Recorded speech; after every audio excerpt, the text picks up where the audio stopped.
Greetings, folks. So nice to see ya. Welcome. My name is Dustin Cormier, and welcome to another episode of How to Rock Astrology. It's a pleasure to see you today. We are just beginning our voyage today.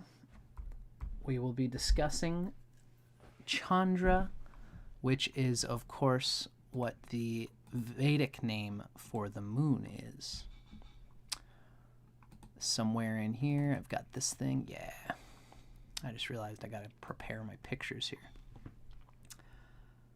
Welcome to our podcast today, discussing Chandra, the moon, in astrology. Of course, this is a Vedic astrology podcast. So anybody with any roots in Vedic astrology, you are about to go on a journey with me to discuss what the moon and what Chandra is all about. Of course, every planet has several names, and we're going to be discussing that as we go along in our source text, which is Graha Sutras. This is a book written by the one and only Ernst Wilhelm, who is a modern-day reintegrator of Vedic values in the modern Western world. He lives in the United States. He is my teacher, one of my few teachers that I would subscribe myself to. An all-around beauty guy. He studies Sanskrit, so he really gets into the Sanskrit of ancient texts and translates them to modern times, especially as a ancient Vedic text interpreter. He kind of has a sense of what's the most important texts to look at, because Vedic astrology is full of different ideas about every different little thing. So it's useful to have someone like Ernst Wilhelm to bring it together, and that's why I'm reading his book today. Of course, this is a live stream, and as usual, I'm very glad to see some of my friends hanging out with me. Hello, Melissa Madrid. We got Jessica Corrine hanging out. Toxica, it's a pleasure to see you. Hello, Stephen the Jupiterian. And CC Knight, if you're still here. It's nice to see you here as well with us. It's a pleasure, folks. So today should be some fun. So, of course, as usual, I always, whenever I do any kind of video like this, I tend to take a little bit of time to make my own little presentation on the subject topic at hand. And before we begin, I would like to begin, as it's common to do in Vedic astrology, I'd like to begin discussing this planetary arc by moving through what's called the Beej mantra. Beej means seed in Vedic astrology. So it's often said that in astrology, the consciousness, let me just give a little bit of a dig into this here. The consciousness of astrology is inherent to human nature. We could even say that astrology comes first and human nature is an adjunct to that. Any galaxy where there is human beings being produced, that galaxy is going to have a planetary situation that is similar to the one we have on our galaxy. Because you'll notice that all the planets resonate with the chakras. All the planets resonate in a natural way with the colors of the light spectrum. And the light spectrum, the rainbow, is the same here on planet Earth in our galaxy as it is anywhere in any galaxy. That's why people convey that there's a creator, a design, an inherent systematic unfolding that has to happen on any planet where human consciousness grows. I often say, that if human beings were not on this planet, we have brains that can perceive time going by moment to moment. And we have a soul. And if this planet had not produced life, then human consciousness would be existing somewhere else in space-time, because space-time needs the human brain to experience reality in order to consciously exist. So this basically means that, the universe goes through a tumbler of various universes, couple planets, couple something, couple things that could be like Mars, could be like Venus, but if there's no Jupiter, if there's no planet Earth with a moon that's in the perfect rhythm, then there won't be human consciousness. And since infinity is as such, infinity is just going to spin and spin and spin until that perfect Goldilocks universe like ours, it unfolds and is created. I think, therefore I am. And if there's no thinker, then there is no I am. There's only pure I am. There's only the potential of consciousness waiting behind, waiting to be born in a galaxy like ours that has astrology, and therefore a embodiment of the inherent design of consciousness in the cosmos. So the rishis and the guys who created or discovered astrology were discovering it through Sanskrit, and even the Sanskrit language has inherent wisdom locked into it. It's like when they were just figuring out Sanskrit, they weren't making it up. They were kind of blowing the dust off a book that was already there. This is the theory of the Vedic people, of course. And the Vedic rishis who produced the information on the planets thousands of years ago were tuned into the inherent design of human consciousness.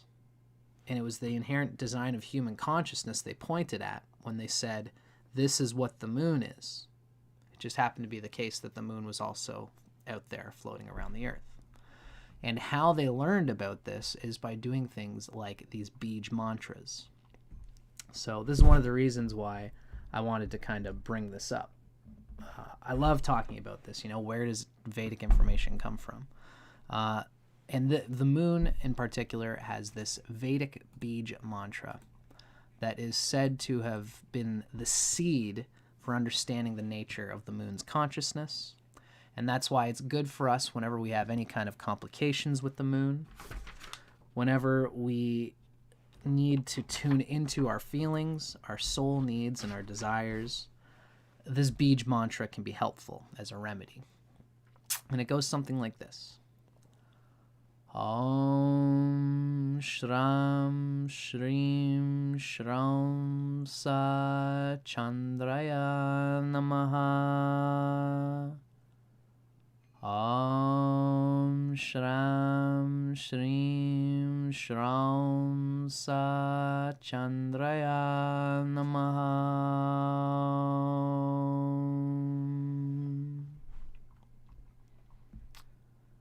Aho. Grace and blessings to the spirit of Chandra and to the spirit of the rishis. So it's nice to see you, folks. I wrote a little something today that I wanted to start in order to begin discussing the nature of the moon in Vedic astrology. There's many things we can go through and sort of begin discussing with. The moon, in a way, really resonates with Chitta. It is the lake of consciousness that we experience. It's said in Patanjali's Yoga Sutras that Chitta is like a lake. And it is already, before the ripples of the samskaras, before there was any subconscious mental and emotional habit patterns in the mind is clean and pure. The lake, the sunbeams of the light go right through the lake and hit the bottom of the lake. And Chitta is inherently pure. It just gets befuddled by karma. When we are talking about the moon, we are talking about the feeling of our experience. And our experience is what it is. We either feel good about it, or we feel repelled about it, or we feel bad about it, but the experience is what it is. So tuning into the moon and our feelings is a critical way for us to experience the truth of our reality and to get to the bottom of our true nature, which is a constantly unfolding thing. Every moment is a new moment of novelty and bliss. The eternal light of the sun, you'll notice that the moon goes through its phases. The moon is very changeable, as we're going to talk about. The moon adapts. The moon is this every moment reflection of our eternal soul, of the eternal light inside of us.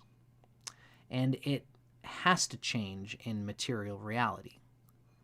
And we can see the glimmering essence of this soul, this incarnation, the Jiva Atman, through the moon in every moment.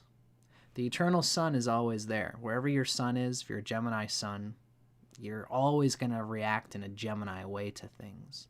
But how this particular Gemini is going to react in every moment, in this moment, that when the moon is full, this person's going to react different than this person being in under the new moon, or something transiting the moon, or something transiting their natal moon.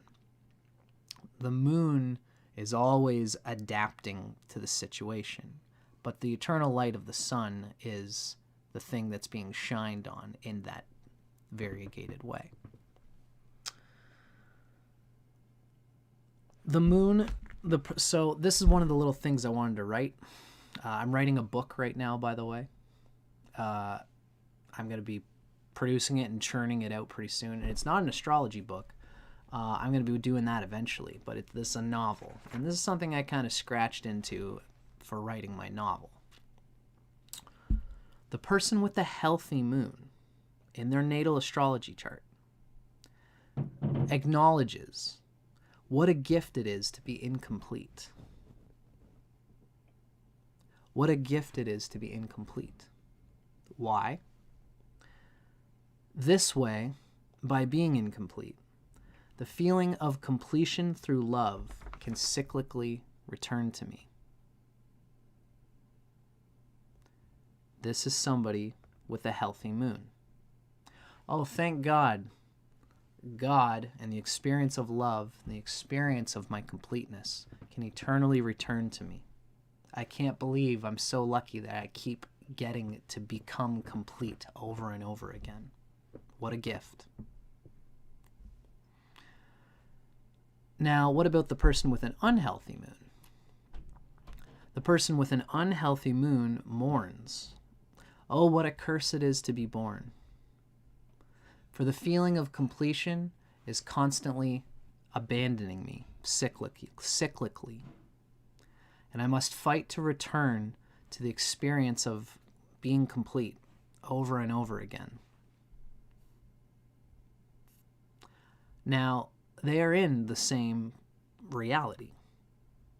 But the healthy moon person's perception is more correct.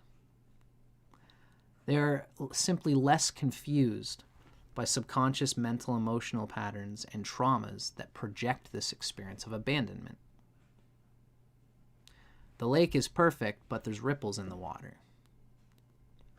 In other words, the healthy moon person is just more normal. See, reality is perfectly what it's supposed to be. We are never abandoned by the inner light source of divine power, consciousness, and pure awareness through which we create reality. But each flawed planetary karma obscures that inner light slightly more with samskaras and with mental patterns that make us forget that we are that infinite light and that everything that is happening is supposed to be happening exactly like it is. Of course, the moon has its particular experience when it is obscuring the inner light. And typically, the moon's experience is that I am feeling abandoned by the universe. I need to fight to keep my love. I need to put in action to take what I need. Whereas the healthy moon says, I am glad to receive what I need. Even though they're both in some ways having the same experience. So, that has been my intro, folks. I always love giving little intros to kind of sort of put my way on things. That's a general, my own sort of conveyance of the moon. Now, let's start getting into a little bit more astrological depth. Let's start getting into the guts. Hello, H. It's nice to see you. And hello, Diane O'Banion. It's nice to see both of you guys here. So, as we get into these texts, we're going to start unpeeling the moon layer by layer. And that's what I kind of tend to do in these Graha Sutras. Now, a little while ago, I did a sort of little mini presentation on each of the planets. And here, we're going to go through it just to kind of get some key codes. Each astrology often teaches through numerological key codes. All of the planets are given a numerology, and this numerology actually relates to the days of the week. Then we have K2 as the 9th, and K2 is the 8th number, and then Rahu is the 9th number. But the first 7 numbers relating to the first 7 days of the week are generally how the planets are conveyed. The sun is number 1 on Sunday, and the moon is Moon Day. Mars is Mardi, Tuesday. Mercury is Mercredi, Wednesday. Jupiter is Jeudi, Thursday, etc. So the sun is you, your eternal soul, and the moon is your relationship with yourself, if I had to put it succinctly. The metaphor with this little box here is that we see the planet on the surface. We see the red drape. But the shape of the drape, this box shape, sort of shows that there is a key code that we have to learn in astrology in order to digest and fully understand the nature of each planet and each sign and each house. It's usually based on numerology. So this is often how we teach in astrology, is that we kind of have to just get bombarded with impressions of the nature of the planet. So here is the moon. Vyasa tells us, the great Vedic author, I worship the moon, who has the color of yogurt, seashell, or snow, who arose from the ocean of milk, whom Shiva wears as a crest jewel on his head. Brihat Parashara Horashastra, in one amongst the many things that talks about the moon, we're going to get into more when we get into Graha Sutras. Parashara says, the moon is watery and airy. It's Kapha and Vata in constitution. She is intuitive and has a round body. She has a luminous countenance, sweet speech, is changeable and moody. And of course, this is just the moon in general, but this is also going to be people who have a predominance of the moon in their chart, whether it's because they're Cancer rising, if the moon is their Atmakaraka, if the moon is their highest Shadbala planet, if they have the south node in Cancer, could also convey this Cancer-like energy, like I have. The principle of the moon is reaction, reacting to circumstances. It's a subconscious disposition that we hold towards circumstances. It's our feeling about ourself and our self-image. It's sort of our samskaras, our conditioned responses to reality. Our samskaras can be positive or they can be negative. And even positive ones are still samskaras. Even the person who says, I'm so happy to be continually feeling complete, as we said in the beginning, is still going through what we would call a samskara. The urge of the moon is to feel supported, like we are and we have what we need to be happy. This is the person that I want to be. Not what I want to do, that's the sun. The moon is about what I want to be, and I want to feel supported in being what I want to be. There's a domestic and emotional security urge where the moon is concerned. It's a need for emotional tranquility, a sense of belongingness, and a need to feel right about myself. It's the true ego in some ways, although ego is a 4-letter word when it comes to astrology. The moon rules Cancer. It's the karaka of the 4th house. And Dr. David Frawley tells us that each of the planets is an indicator of something. Of course, the moon is an indicator of mother, emotions, personality, sociability, happiness, home, and popularity. These are the themes we can expect to have difficulty or ease, depending on the nature of the moon in the chart. Good morning, Ruby Hind. Nice to see you. So this comes from Isabel Hickey's Astrology, a Cosmic Science. She gives this great little detail about the nature of the planetary symbols and their meanings. The basic symbols of the planets are represented by the circle, the crescent, and the cross. All the planetary signets are made of these. Look at Venus. Venus is the sun on top of Earth. The sun is exalted above the earth. The spirit is exalted above the earth, the cross. Mercury has all 3 of these inside it. It's the same as Venus, the circle and the cross, with the circle on top, but it's got the bull's horns of the moon on top of it as well. Mercury is a bit of the meeting place of the sun and the moon. Saturn is a cross with a crescent on the bottom. That means that the personality, which is the crescent represents the personality, this immediate incarnate aspect of our being. Saturn is the crescent beneath the cross.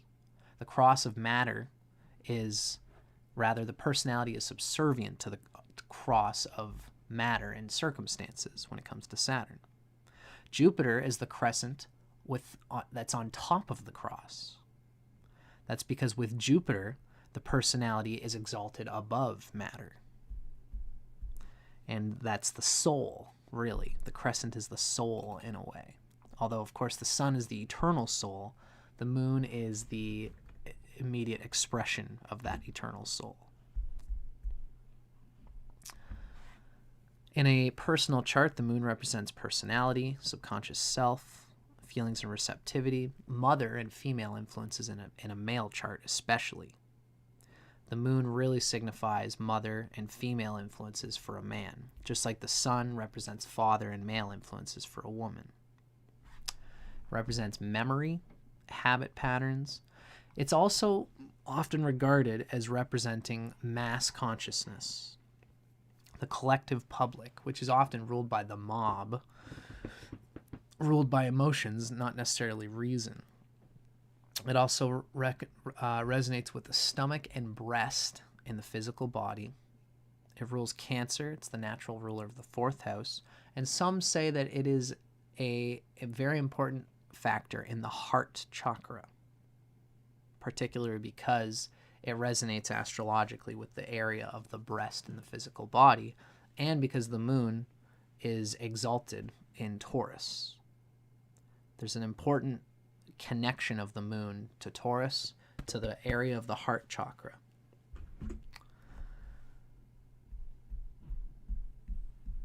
Hello there, Irene. Nice to see you, my dear. Nice to see you guys are chilling. Now, a little scratching into a bit more of these things. We're going to learn about the moon as Jivatman and as Soma. Soma being very important to the whole dialectic of the moon and the sun as being 2 aspects of the self. The moon is, of course, the most important planet with regards to the nakshatras. The nakshatras are conveyed as a lunar entity, not necessarily so much as a solar entity. The solar ecliptic is what creates the 12 signs of the zodiac, but the nakshatras actually have more to do with the moon. It's the moon falling into the nakshatras that creates them in a way. In fact, it's often conveyed that the nakshatras is the lunar dimension of astrology. It is the soul that is conveyed through Earth and through the earthier, material, biological realities. It's the lunar dimension of the personality. That's the nakshatras. And that's why the nakshatras are half of astrology in a lot of ways, because the Vedic people are very into what's going on with the moon. Because the sun is there, it's set, it's important. Tropical astrology is very important. That's why we practice it. But the ancient Vedic peoples especially were more interested in your nakshatra position, especially when it came to marriage, when it came to compatibility in marriage. The nakshatra was king. And that aspect of the personality can be accessed for great psychological benefit once the world starts to tune into the nakshatras. And there's a lot there. There's a lot to unfold. So we're going to be talking about most of this stuff that we can see as we go along. The moon can be benefic or malefic, depending on if it's waxing or waning. And it does resonate with the 6th chakra. It shares its position as the lord of the 6th chakra with the sun. And of course, this is something we're going to get to as we come along. The moon can be benefic by waxing, meaning this is supposed to stay ahead of the sun, moving towards being full. So here's an example of it in a chart. This is actually my chart, I'm just realizing. The sun is in Scorpio and the moon is waxing. It's coming away from the new moon and moving towards being full. Of course, the moon actually likes to be happier. It's happier being close to full. So while mine is waxing, it's still not the best moon that could be. The moon would be better if it was in the 6th house from the sun or closer to the full moon position. But a waxing moon is still considered benefic. And a malefic moon is when the sun is, when the moon is coming up to the sun. When the moon is in the darker phase, when it's waning, that's when we have a malefic moon. That's when the moon, its significations are more draining and considered to be a little bit more difficult to wield and deal with. It's still the moon, though. Just like when you have a difficult placement of Venus or Jupiter or any benefic planet, it's still an important planet. It's still where your moon is, and you need to operate there. You need to make peace with how you operate there. If you've got a waning moon and it's malefic, there's probably times when frustration occurs between you and your partners in order for you to get your needs met. And the only way to deal with that is to accept it and communicate about it, not to try and make it something that it's not. It's a very important thing. And as usual, folks, if anybody would ever like to ask me about any of these things in person or get into it in any way, you can always email me. Maybe I'll put it in, you'll see a description in the bottom where you can email me through astrology@dustincormier.net, and we can do a reading, and we can do the thing. So there's much to get into here. We're only a half an hour in. Only a half an hour. So now we are going to get into the guts of what can be expected from the moon in Vedic astrology. Again, this is Graha Sutras by Ernst Wilhelm. It's an honor to convey this information through my great teacher, Ernst Wilhelm. He has his own website where you can go and really get the source, the guts of astrology and Vedic astrology from him. I highly recommend it if you're really interested in doing that kind of thing. My thing on YouTube here is to recreationally have fun and go through these texts. But if you ever really want to get the gold, I recommend you check out Ernst Wilhelm. So let's begin getting into Graha Sutras. Graha means seizer or grasper. It is a grasper of the pure eternal inner light. All of the planets, including Rahu and Ketu, are considered Grahas. Of course, we know in astrology, planet includes the sun and the moon and Pluto.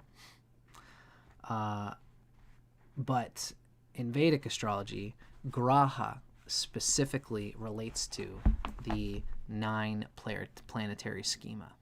Sun, Moon, Mars, Mercury, Jupiter, Venus, Saturn, Ketu, and Rahu.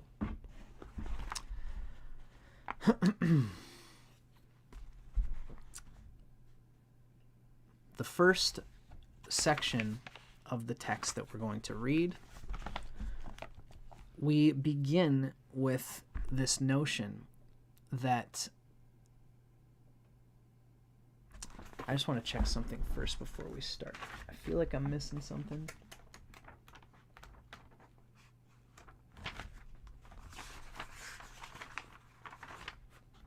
Nah, it's okay. I thought, yeah, that's okay.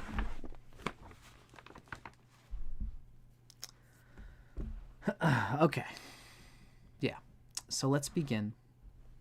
The first thing we're going to discuss is coming from Brihat Parashara Horashastra, where he begins talking about the narrative. When you first read Parashara begins talking about the planets in a specific way. He sort of gives this narrative that the planets are God, Vishnu. And when a person is born, they either have more Deva consciousness, which is the divine embodiment of the pure essence of what the planets represent, or they have more Jiva consciousness. The avatars of reality. It's Jesus Christ, Krishna, Rama, the boar of I can't think of the name of the boar, the Buddha, Kurma, the Saturn of the tortoise of Saturn. Many of these characters who have come through the Vedic literature and Vedic memory, these are considered avatars who lived as the pure experience of certain planetary archetypes. Most of us today are going to be more of that Jiva, which is a individuated human who is, muddled a little bit because we all have karma that we're still working through. Those with Para Atma as the larger portion, that's that Deva consciousness, Para Atma, are known as heavenly. And those with Jiva as the larger portion are known as living beings on planet Earth.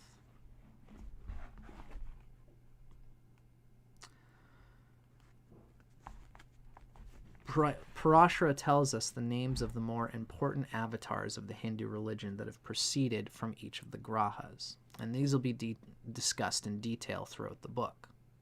We're going to talk about the moon's avatar, which is considered to be Krishna, the Yadu Lord.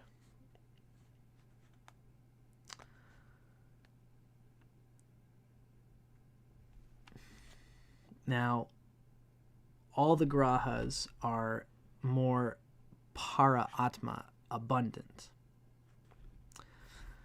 All of the planets are endowed with this para atma, deva consciousness.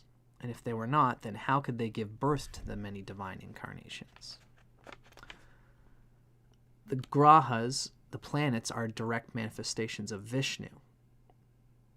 So they are not just simple lumps of dirt, mineral, and gases, but they are divine entities that have an important role in all of our lives. Now, while there have been these avatars of the Grahas that have been experienced on planet Earth, and the symbolism of each of these avatars tells us something about the nature of each planet. We all have a little bit of the avatar described here in our own planet, and we can all tune into divinity through our connection, as we are a part of the consciousness of all these planets. Though there are many, many divine incarnations, Hindu mythology gives primary importance to 9 of them. It's one for each of the grahas, one for each of the planets. And as a student of astrology, it's well worth studying the lives of these avatars, as they shed some important light upon the nature of the grahas. Now, in our last video, we did the Sun Sutras, Surya, and that was where we described the nature of Rama, sort of a warrior incarnation of Vishnu. Now, today, we are going to discuss my boy, one of my favorite arcs in the whole Vedic pantheon, and this is, of course, a very common thing to say. Krishna, the beloved dark avatar of the moon. Krishna's name actually means dark. Even though the light of the moon is considered to be light, Rama is actually also considered to be dark. It's the black, inherent, pure essence before the sun pours out its light. And of course, the moon, being a luminary, also has the black essence inside of itself before reflecting its light. Krishna is the most beloved avatar of the Hindus. The stories of Krishna are many, and his devotees, like myself, never tire of hearing them. Krishna was born of 2 saintly parents while imprisoned by Krishna's uncle, the evil king Kamsa. Kamsa had imprisoned Krishna's parents because a voice from the sky had told him that their 8th child would be the death of Kamsa.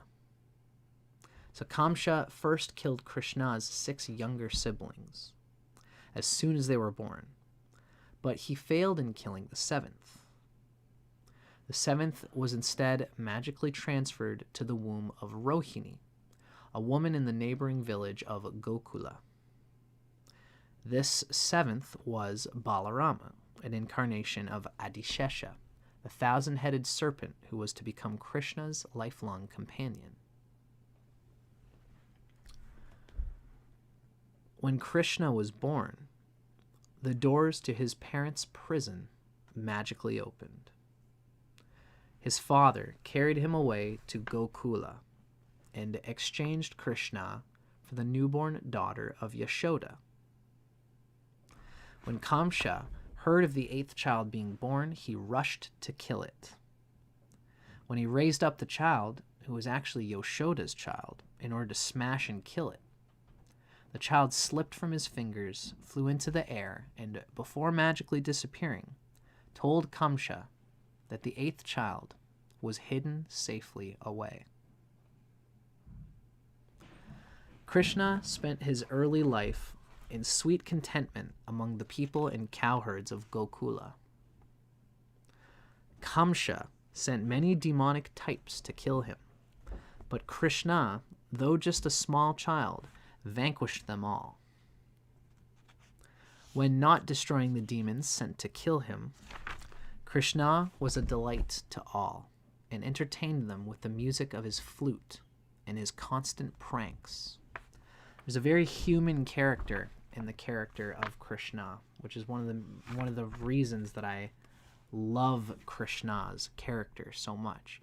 It's probably partly because I am Cancer. I've got this Ketu in Cancer, the playfulness, the innocence of being your primal nature is something that is all throughout the Krishna stories.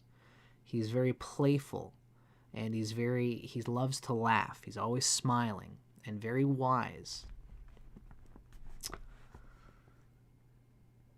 Now, at the age of 15, Krishna left Gokula to kill the evil Kamsa and release his parents. Krishna thus becomes known as a hero, and in his life he destroyed many asuras and rakshasas, or demons. The people, therefore, always came to Krishna for aid and comfort. Krishna is best known for his role as friend, advisor, and comforter to Arjuna and the Pandus during the great Kurukshetra war between the Pandus and Kurus, which is depicted in the Mahabharata. And the spiritual teachings of Krishna are preserved in the Bhagavad Gita. The Bhagavad Gita is the gemstone of the Mahabharata, and it's like a condensed diamond of everything in the Mahabharata. And of course, the Mahabharata was already sort of a compressed diamond of all the wisdoms of all the Vedas. So there's a lot there. But the Bhagavad Gita is always been regarded as the greatest, in my opinion, the greatest spiritual literature that exists. So now we're going to talk about the moon a little bit as it relates to Krishna. And like I said, Krishna, as opposed to Rama's birth from the beginning was this hard king. That's the sun. Krishna is this very human dimension of reality. Of course, both of these are important. The subjective experience of what you are is, depending on your astrological karma, just as important as what you do. The moon indicates the early environment and the need to be loved and cherished. Krishna grew up in a contented atmosphere among the cowherds, where he was loved and cherished by everyone. The moon also rules cows, as well as dairy and butter, which are Krishna's favorite food. Krishna spoke always of the importance of bhakti, devotion. That's keeping God always in mind. He loved his bhaktis, his devotees, more than anything else, even more than Brahma and all the other deities. It is when the mind, the moon, is kept centered in the heart that bhakti is activated. The moon being the manas, the moon being the mind. And of course, remember that the moon is exalted in Taurus, which is considered to be the backside of the heart chakra. It's the receiving end of the heart chakra, whereas Libra is the front end. If anybody's ever seen the diagram I have, I could probably show it. Maybe I should here.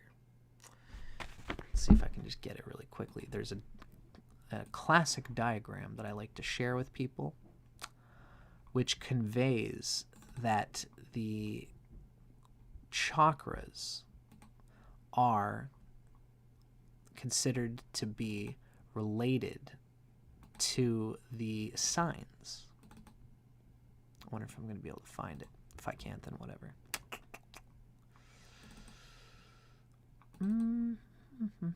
Yeah, I got it here. So we can see here that the chakras are intimately related with the signs. Capricorn and Aquarius are the root chakra. Sagittarius and Pisces are the second chakra. Scorpio and Aries are the third chakra, the solar plexus. Then Taurus and Libra are the fourth chakra, the heart chakra. Saturn rules the root at the bottom, and then it moves up towards the summer solstice where Cancer and Leo are. And then the energy falls down throughout the year back to Capricorn again. So we can see we have Saturn, Jupiter, Mars, Venus, Virgo is the throat chakra, and then this Leo and the Cancer as the crown chakra. So Taurus and Libra are the beholders of the heart chakra. And there's significance to the moon being exalted in the sign of Taurus, the heart chakra, as we've been kind of going through here a little bit.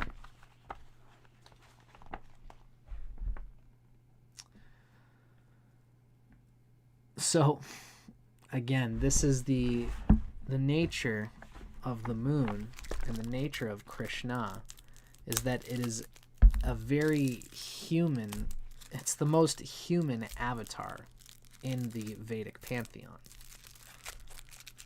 It's often conveyed that Krishna gets into trouble. Among avatars, it is many of Krishna's activities that are considered questionable. But as his mind was always one with God, and as he did his very fun ways of doing what Krishna does in order to fully experience spirituality in an unbiased and unafraid way, Krishna gets away with it by keeping his mind forever on God.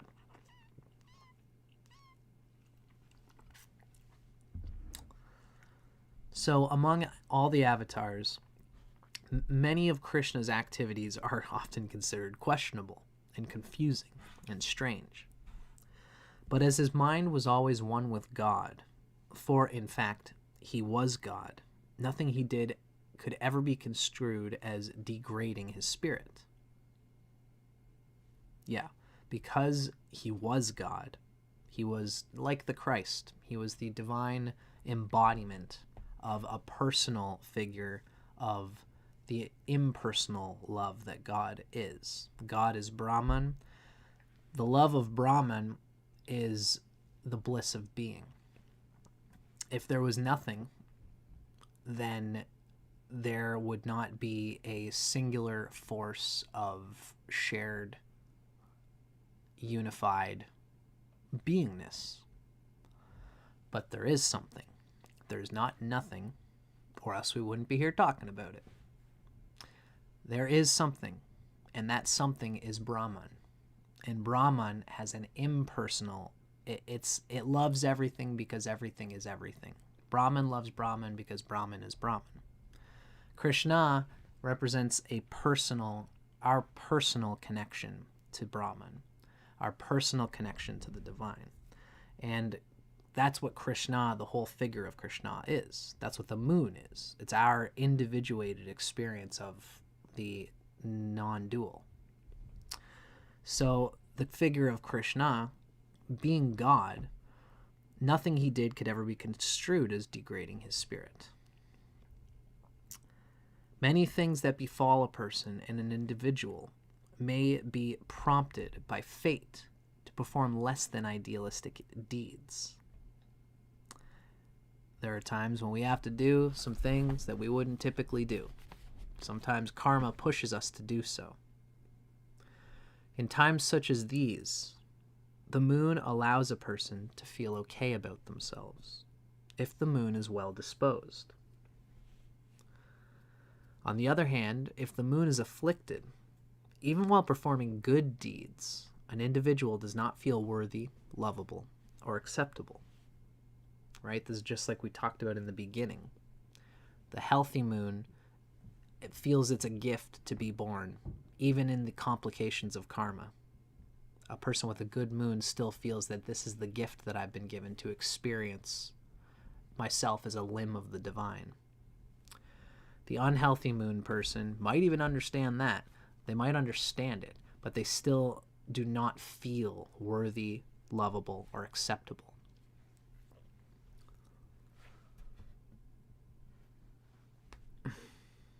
Thank you, Capulet. It's nice to see you here as well. Krishna means dark, even so dark as to be black. The moon is the lord of night, the time of darkness. It's the raw soul, without even trying, is what the moon is. Krishna was called Krishna, meaning black, on account of having very dark skin. The fact that the two greatest and most famous avatars, Rama and Krishna, both had names that meant dark is significant. Black darkness is that which is beyond creation. The world of man is illuminated by the sun. The worlds of the heavens and afterlife are illumined by the astral lights. That which is God, which is that one-pointed, most tiny and most heavy, from which all things manifest, is dark, is unillumined. Black, therefore, symbolizes the highest state of spiritual realization, the state beyond all physical and astral forms of realization. For this reason, the Graha of liberation, Ketu, rules the color black. Beautiful. The same idea holds true with respect to our Milky Way galaxy in its center. The center of the Milky Way is thought to be a large black hole, whose gravitational force is so great that it sucks in matter from its north and south poles with such force that it spews the matter out again at its sides, forming the spiral pattern of the Milky Way galaxy. That's some far out shit. The gravitational force of the center of the galaxy is so great that eventually all that which was spewed out will once again be attracted towards the galactic center, upon which a day of Brahma, the creator, will come to a close. The same happens in the evolution of man. At first, man reaches further and further away from himself, goes further out into karma, further into separation, further into duality, further into pain, further into non-bliss, until he comes to realize that fulfillment is an internal process. And then he seeks to look into himself until he becomes guru, which literally means heavy, upon which man attracts everything towards himself, just like a black hole, and thus experiences all fulfillment. Wow. It's Ernst Wilhelm, ladies and gentlemen.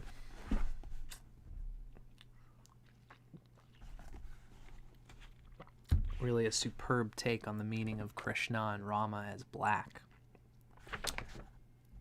That center of the galaxy sort of heaviness that is the inherent evolved person resting within the cyclical rhythmic waves of non-evolution, or of the compulsions of the vrittis and samskaras of the mind.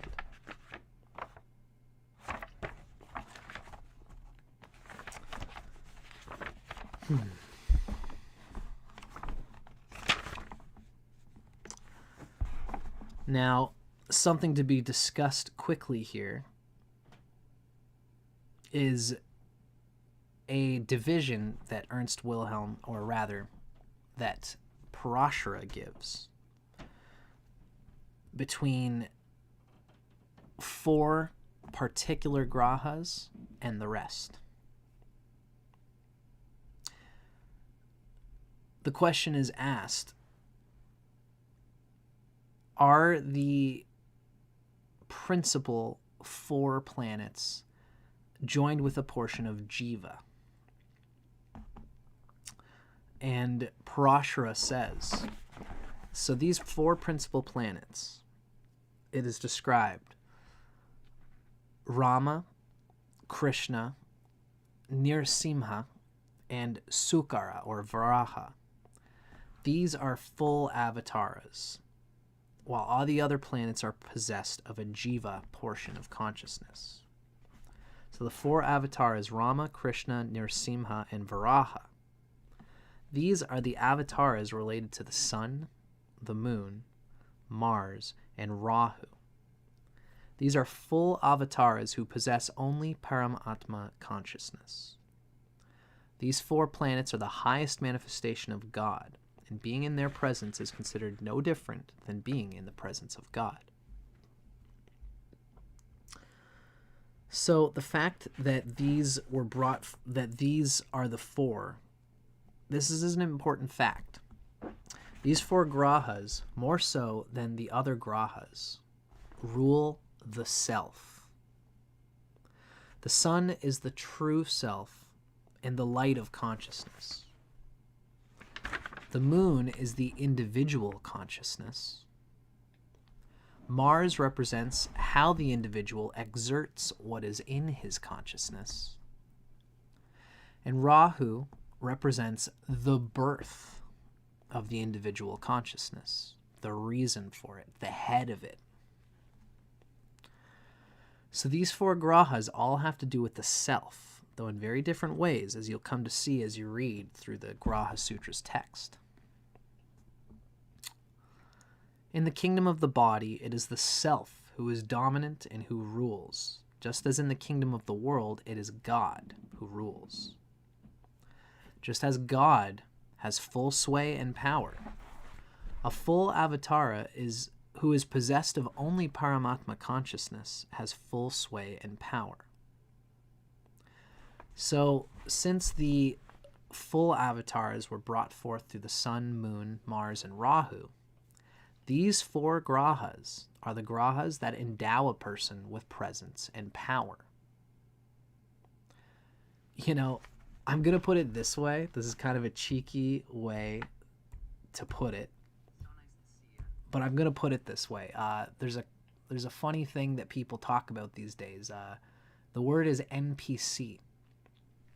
If you've ever heard this phrase, NPC, what it means, it's a play on video games. When you're playing video games, you are the avatar. You as yourself as a human are controlling this little guy walking around saying hi to everybody. And the people you meet, unless you're playing an online game, you might meet other avatars. But if you're just playing a video game by yourself, it's a computer simulation. So you're walking around, and you could see these days, there's these little characters, and they all have programmed responses. And they're what we call NPCs, which is a non-playable character. So all the kids are making jokes that, like, oh God, I don't want to be an NPC. I want to be a hero. This, for me, is what is being conveyed by this cultural phenomenon of the NPC. Individuals individuals without an emphasis of sun, moon, Mars, or Rahu in their chart are what kids mean when they call somebody an NPC. Somebody who has these 4 grahas prominent and strong in their chart have greater power to create, to make things happen, and to rule in their lives. These people will likely rule in their relationships, business, family, friendships, and in their profession, which means to be self-employed or independently employed, typically. If the rising sign or the 10th lord, which is the planet that rules the 10th house, so if the rising sign or the 10th lord is joined to one of these 4 grahas, or if these grahas are in the rising sign or in the 10th house, this will likely be the case, especially that this person is very specifically not an NPC. This is somebody who has sway and who has power. Sun, moon, Mars, and Rahu allow the individual to be the master of their own lives in accordance with the general strength of the individual's character and of these grahas, the strength of these grahas in the person's chart.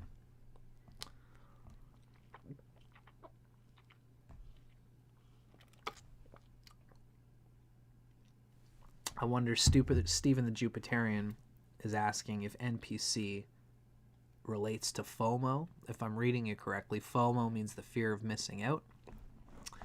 I would say if you do not have any of these 4 grahas prominently placed in the way that we've described, then you might get a fear of missing out. You might have the experience that I'm an NPC and I don't have full sway and power in the things that I want to do in my life.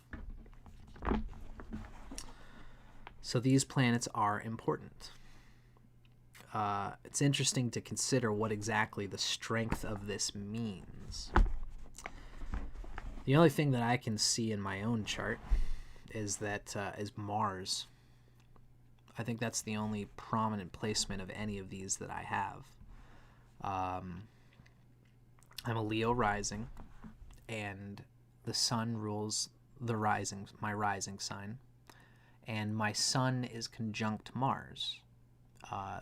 So it's probably more so Mars than anything that gives me a little bit of this. I don't know.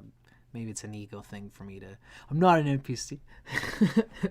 I don't know. It's a fun thing to think about, you know? And it's an important thing to consider in the context of what Parashara gives as the unfoldment of divinity from avatar consciousness in the very beginning sutras of the Parashara text.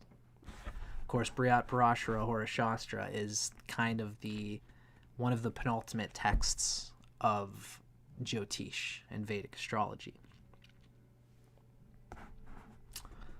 Fun thing to think about.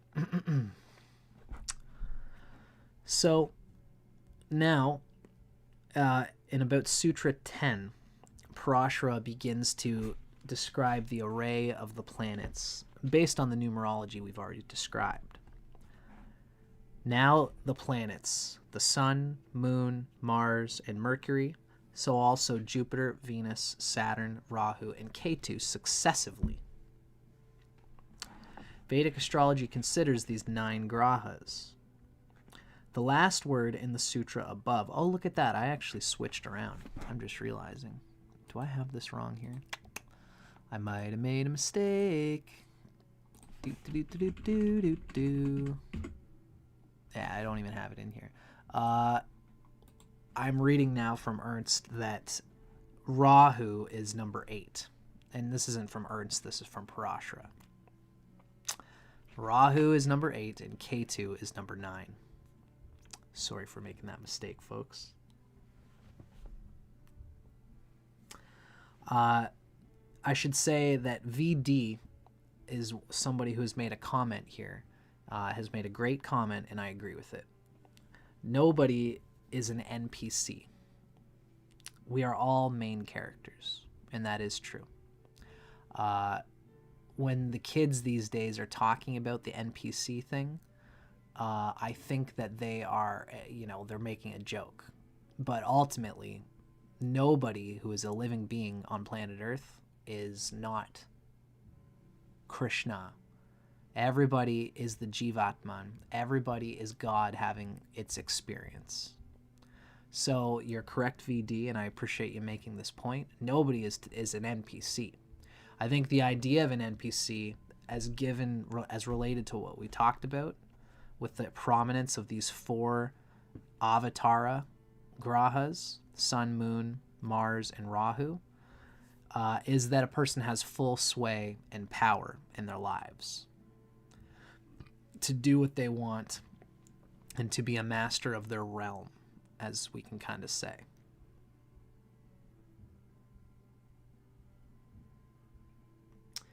Mimi has asked, can you guide us to a food resource to vet that info for us?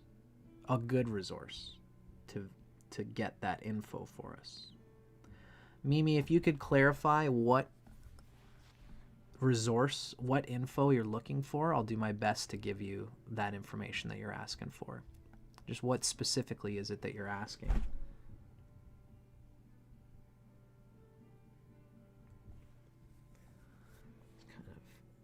My ego or NPC denial is kind of out of sorts, that I don't have an app, a book, or something already on my device for me to see. Yeah, I guess it's maybe if what you're saying is that, I think if I'm reading you correctly, Mimi, we can all tune into our capacity to have full sway and grip in our lives. It's one of the reasons why we read about astrology.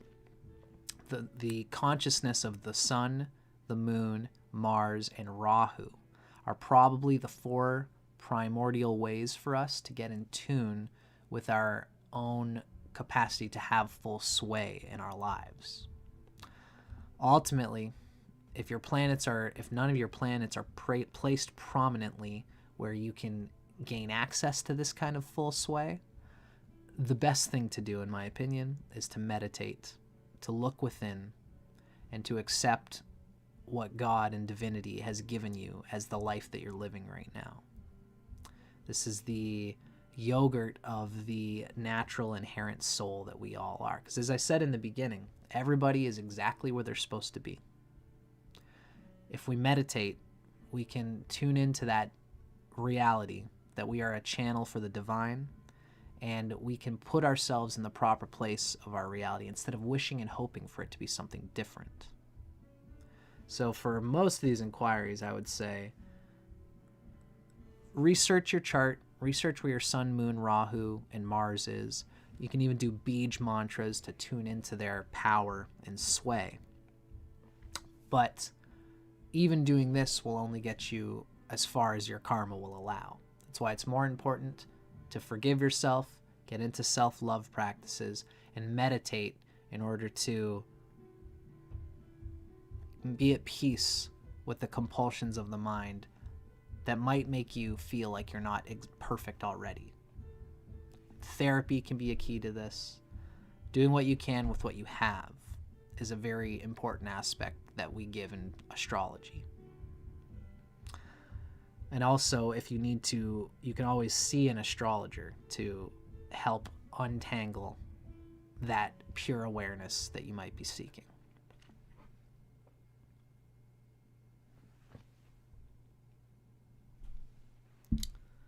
I hope that's clear, everybody.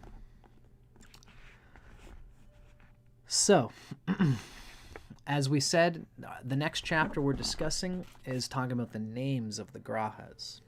Each of the Grahas is given a whole bunch of names that reflect something different about their nature. Now, it's at this point, this is the 10th sutra in Parashara, his Horoscope, where he gives the numerological order of the Grahas. And as I mentioned, Rahu is number 8 and Ketu is number 9. And he gives these as successive, right? And the word successively is important because it points out that the order of the Grahas is the natural order of the Grahas. And again, it relates to the days of the week. Sun day, moon day, mardi, Mars, mercredi, Mercury, jeudi, Jupiter, vendredi, Venus, Saturn day, Saturn, and then Rahu and Ketu. This is important because many sutras give information about each Graha in this Graha Sutras text that's meant to be taken in the order of the Grahas. So let's check out the names of the moon.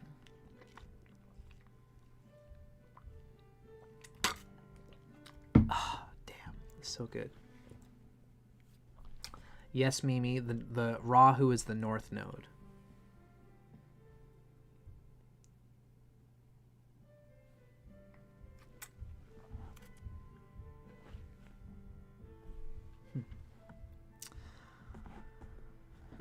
The most common name of the moon in Vedic astrology is Chandra. And Chandra means shining. Similar names such as Chandrama, Chandrika, and Chandraka also refer to the moon as the shiny orb in the sky. Another very common word or name for the moon is Indu, meaning bright drop. The moon's relationship to the stars is a very important feature in Vedic philosophy. Of course, this is the connection of the moon to the nakshatras. And so thus the moon is known as Udupati or Udunata. That's the Lord of the Stars. It is also known as Nakshatranata, the lord of the nakshatras, to whom the moon is the husband. Chandra is the husband of the placement of the moon amongst the nakshatras, and the deity of that lunar entity that is in each nakshatra. Now, in contrast to the sun, the moon's light is cool, and thus the moon is known as Shitaku, Shitamshu, Shitaramshi, and Himanshu, all which means the cool raid, as well as Shitajuti, which means a cool brightness, an easier brightness. The moon is the obvious sight at night, and thus the moon is known as Rajanipati and Ratrisha, which is the lord of the night, as well as Ratrimani, the jewel of the night, and also Nishakara, the night maker. Cool. Just like if you've ever heard in yoga terminology, there's the Ahamkara, which is the eye maker. Aham is I, and Kara is maker. In this case, we see the moon is Nishakara, which is the night maker. I love language.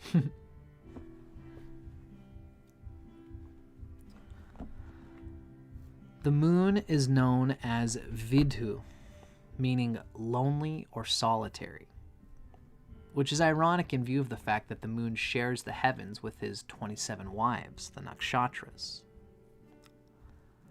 Though having many wives, the moon still roams the skies looking to quench his love sickness. And though even having had an affair with Jupiter's wife, the moon's loneliness remains unquenched. It is because of this that an afflicted moon can often lead to love affairs, the need to feel an unquenchable love. That's Vidhu, meaning lonely or solitary. This goes to show the nature of the moon as usually, probably, often being the primary reason why anybody would go through the love affair experience, or the feeling like they're not getting enough from their lover. The moon is known as Kumudinipati. It's the lord of white lotuses, whose flowers open only at night. This appellation indicates that the moon holds sway over all things active during the night. The moon makes more erratic changes in latitude than does any other graha, and so thus it's known as Shashi, containing a hare, a rabbit. It's also known as Shashanka, hair-marked, since a hare similarly bounces along. The moon is also known as Mriganka, deer-marked, due to its markings, which are thought to resemble the spots on a deer, and also due to its gentle nature, which is symbolized by a deer. Beautiful. That's why you'll often see, when you see anything in Vedic astrology related to the moon, it's often conveyed with a deer. The deer is often a part of the moon's whole mythology. And this also relates to Saumya in the classic nakshatra stories as well. Might be some to the bearded Santa Claus figure of Western astrology. Be interesting to know. Yeah, sure. I thought I already had that going on. Yeah. So let me know if my computer just decided to skip on me at all. Let me know if the tracking is off on the audio or the video, and I'll have to kind of reboot it a little bit. The moon is Samudraka. It's oceanic, due to its influence on the tides. It's also known as Glau, the simple round lump. And this may refer to the moon being a lump that is separated from Earth. Now, one last very common and very important name of the moon is Soma. Soma means juice, which refers particularly to the juice of the sap in the plants. And thus, this makes the moon the lord of plants and vegetation. The juice of Soma is also the blood in the animals, the nectar of immortality of which the moon is the receptacle, and all life-giving and nourishing fluids.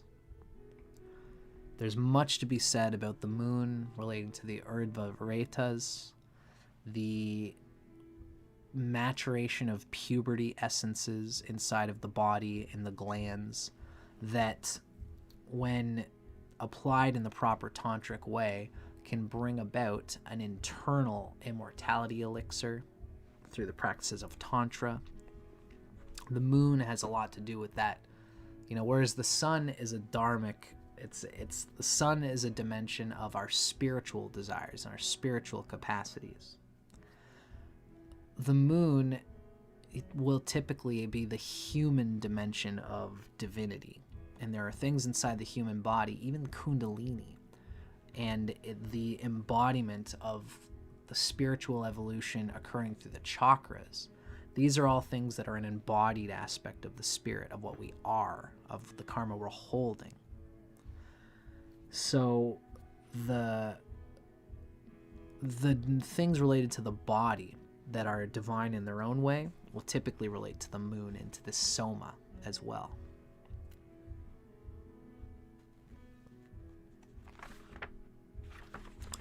My dad's playing piano upstairs. I hope it's not too loud on here. God bless him. My whole family is famous for stomping on the ground when you're playing an instrument to keep time. Feels great when you're doing it, but it sucks for everybody else, and I'm now experiencing what everyone has always told me: stop stomping your foot. That's okay. Next, we have the concept of Saumya and Krura Grahas. Saumya meaning gentle or benefic, and Krura meaning cruel or malefic. Now the moon, we're going to have to speak to both here, which means this could make this into a longer podcast than usual. The sun, Saturn, Mars, the waning moon, as well as Rahu and Ketu are considered Krura. It's cruel. The remaining grahas are considered Saumya, gentle. And Mercury is Krura if it is joined with another Krura planet. Meaning basically if Mercury is close to a malefic, if it's in the same sign as a malefic or within about 10 degrees of it, 10 to 15 degrees of it, typically. And if Mercury is in the same sign as benefics and malefics, it's generally the one that it's closest to. It's going to take on that nature. So if Mercury is not Krura, then it's Saumya, it's gentle.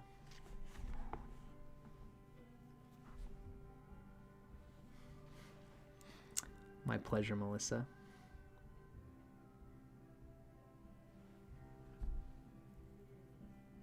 VD made a great, very wise moon-related comment here. VD says, I love the feeling of being in love more than having the person for myself. That's some good wisdom. That's some good moon wisdom. And VD's a Cancer ascendant. Beautiful, VD. Thank you for sharing that. So let's dig into the Saumya and Krura nature of the Grahas. Ernst tells us that there are several ways in which the Grahas are divided into supportive or disruptive influences. One such way is based upon their natural tendencies. On account of their natural tendencies, there are two distinct types of Grahas. There's the Saumya, gentle Grahas, and the Krura, the cruel Grahas. Saumya Grahas are those whose innate nature causes them to be helpful, supportive, and comforting towards those other Grahas that they influence. The Krura Grahas are those whose innate nature causes them to be harmful, disruptive, and painful towards those other Grahas that they influence. Each Graha has an ill as well as a desirable aspect. Even the Krura Grahas. The essential difference between cruel and gentle Grahas is that a cruel Graha gives whatever ill it has to the Grahas that it influences, while holding back anything desirable that it may have. A gentle Graha, on the other hand, gives the desirable thing it may have to the Grahas that it influences, while holding back any ill that it may be suffering. In this way, Grahas operate as exactly like people do. A cruel person gives the trouble he can to the people he is around and holds on to the desirable things he has for himself. So the cruel Grahas don't share their goodness. They irradiate their difficulty to the other Grahas around. Now, a gentle person, on the other hand, a gentle person gives whatever desirable thing he can to the people around, and he holds within it, he holds back any ill that he may be suffering. He tries not to express his suffering to those around. The cruel Grahas provide the many lessons and hardships in life, which are also important. While Saumya Grahas, the gentle Grahas, provide the capacity to learn the lessons and to aid in the gentle planets. It's Venus, Jupiter, sometimes Mercury, and the waxing moon. These provide the capacity to learn the lessons and the aid to survive the lessons healthily. Cruel planets provide the stress that's strengthening, while gentle planets provide the comfort which is nurturing. Together, both of these types of planets help a person to develop healthily, cruel and gentle.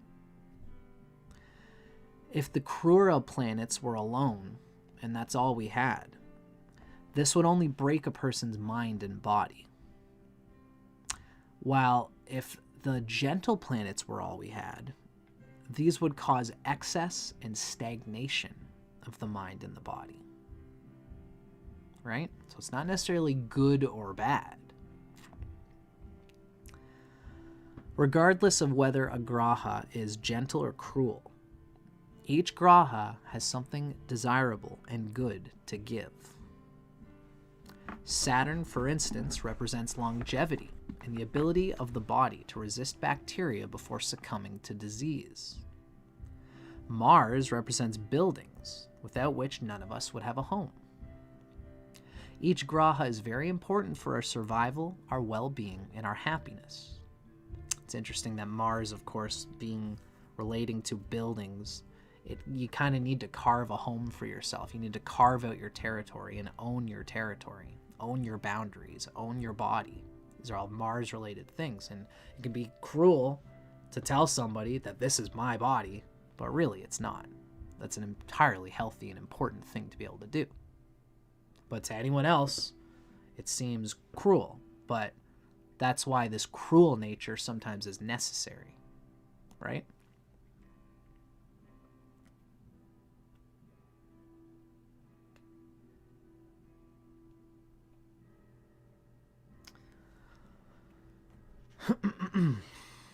So, Grahas manifest effects on many different levels.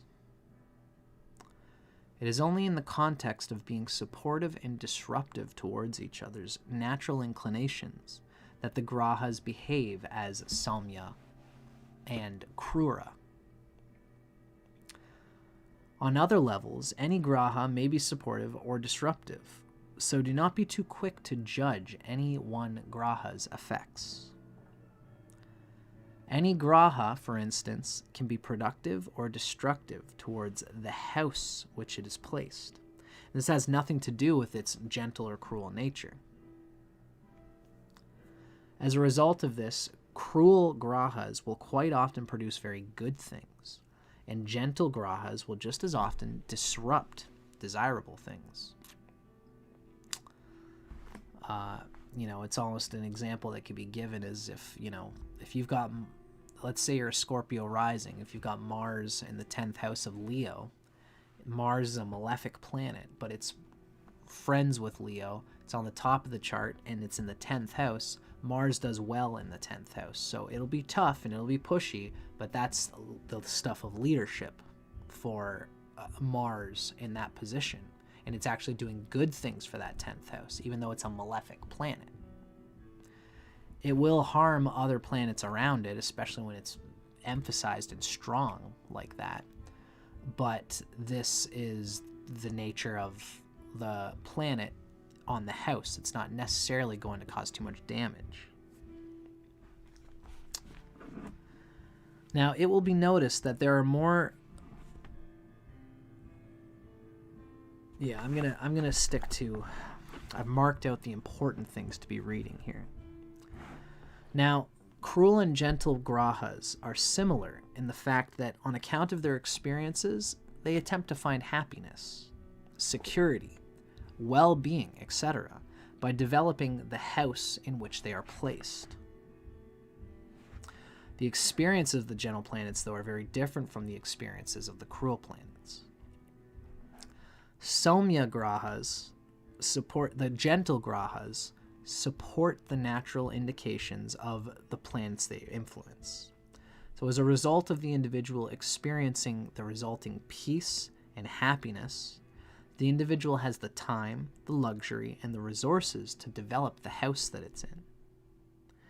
And to develop, by that planet developing on that house, that planet finds fulfillment. In this case, this would be the waxing moon. If the moon is waxing inside of a house, it's going to find fulfillment by providing time, providing luxury, providing the resources needed to develop that house. Cruel planets, such as the waning moon, needs to get its fulfillment in a different way, but it can still get fulfillment. Cruel planets harm the natural indications of the other grahas they influence. The harm, loss, and pain, etc., that the native experiences motivate the individual to grow and change and to become strong, which they do as they develop the house in which the cruel planet is found. So let's dig into the specifics here.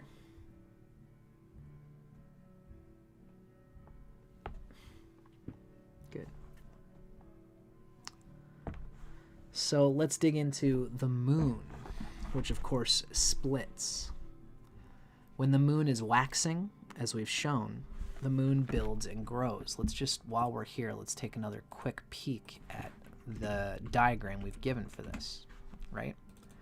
The benefic moon is waxing, meaning it's ahead of the sun. It's moving towards full. So in this picture, we have the sun in Scorpio and the moon is in Sagittarius. It's ahead of the sun, right? Whereas in this picture, the moon is waning. Excuse me, if I got this. So the benefic moon is waxing. It's ahead of the sun.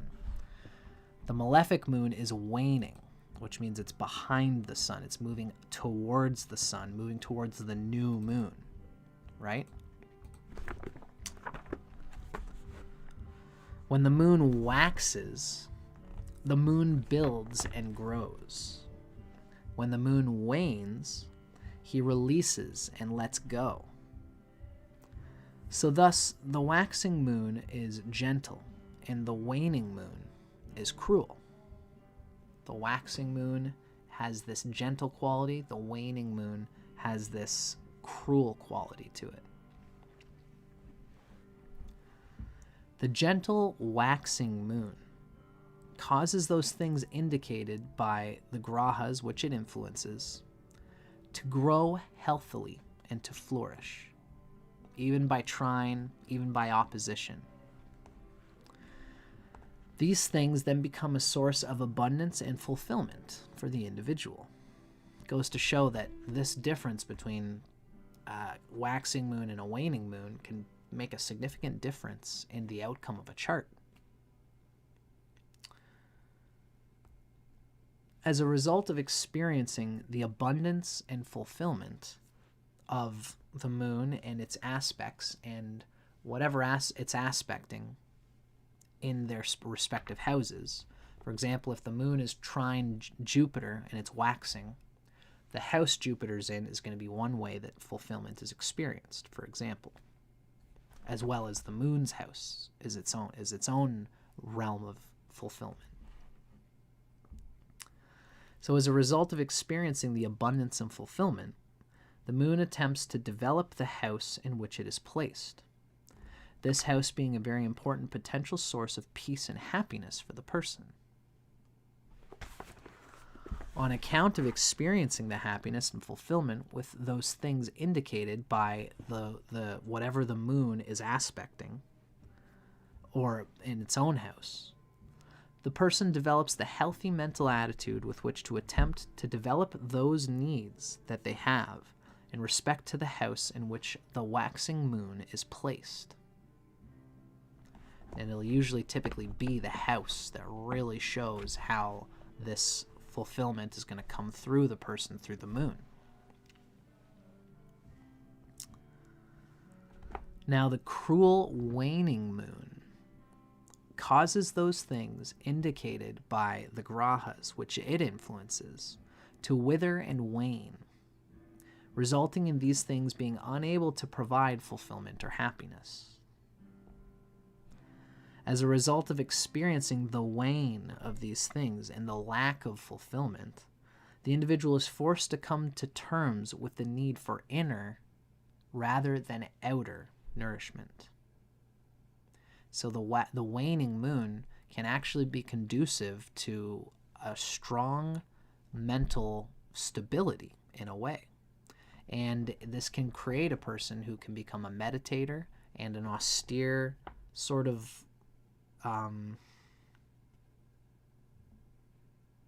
like a Spartan capacity for minimalism, for not needing much to be happy.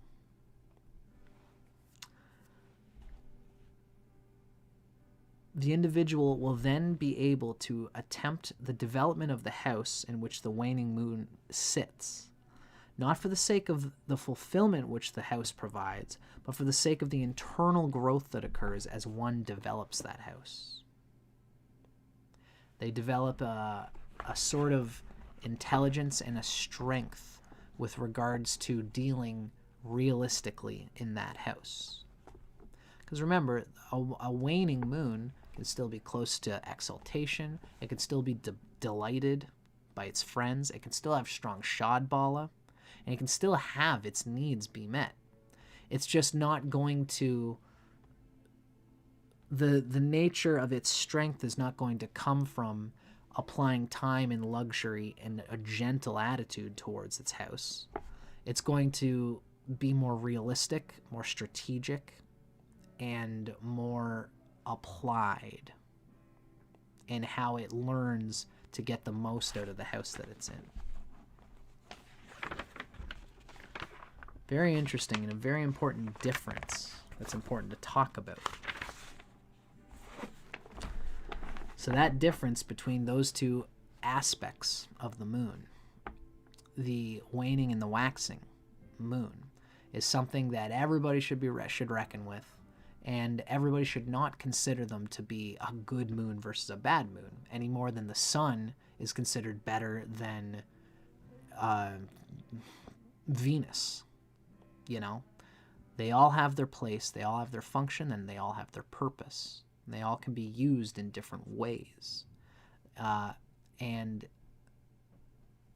the moon as a cruel planet is just as functional as a moon as any other planet. It's just going to have a different character, needless to say. You'll especially experience this in the chart of a person who's Cancer rising, who has the South Node in Cancer,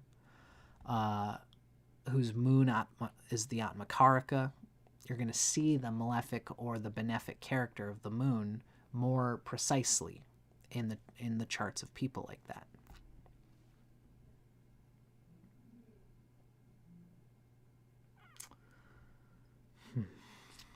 Thanks for sharing, Stephen the Jupiterian. There's lots to grow into and lots to let go of with a waning moon. But there can be just as much to let go of with a waxing moon. Especially, you're going to have the moon waxing, which likes to apply things in a gentle way, likes to be easygoing about things. But if that moon is close to debilitation, like mine is, my moon's the moon in Sagittarius is close to Scorpio. It's where it's debilitated. If the moon is somehow negatively aspect by other cruel grahas, if it's conjunct Saturn, if it's got weak Shadbala, then a waxing moon will be starved for the outer fulfillment that it seeks. And it will desire to have fulfillment in the house, but it might not get it as readily. And this can be just as painful as a waning moon in that position, right? So it's important not to see waxing and waning through a duality. Although generally speaking, the waxing moon is gentler, is an easier and softer experience in the totality of the energy field. You know, we could even say the chart of a person who has a waxing moon, if they've already got very prominent, gentle planets, a waning moon might actually be a useful thing because this gives them a grip. You know, if this person is a Sagittarius, they got Jupiter in the first house, Venus is their Atmakaraka, they've already got lots of benefic qualities in them. The waning moon can actually help them get a grip and make the most use out of that gentle life that they have. Make it sharp, make it meaningful. So this is just one way of thinking about these things.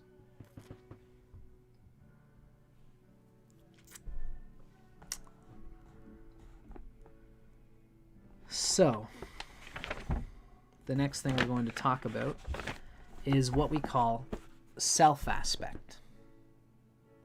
What aspect of the self does this planet represent? Parashara tells us that he basically gives what they all are. Now, this is Sutra 12 and 13 of Parashara's classic text. Now, Ernst Wilhelm tells us that each of the grahas represents some essential part of the self.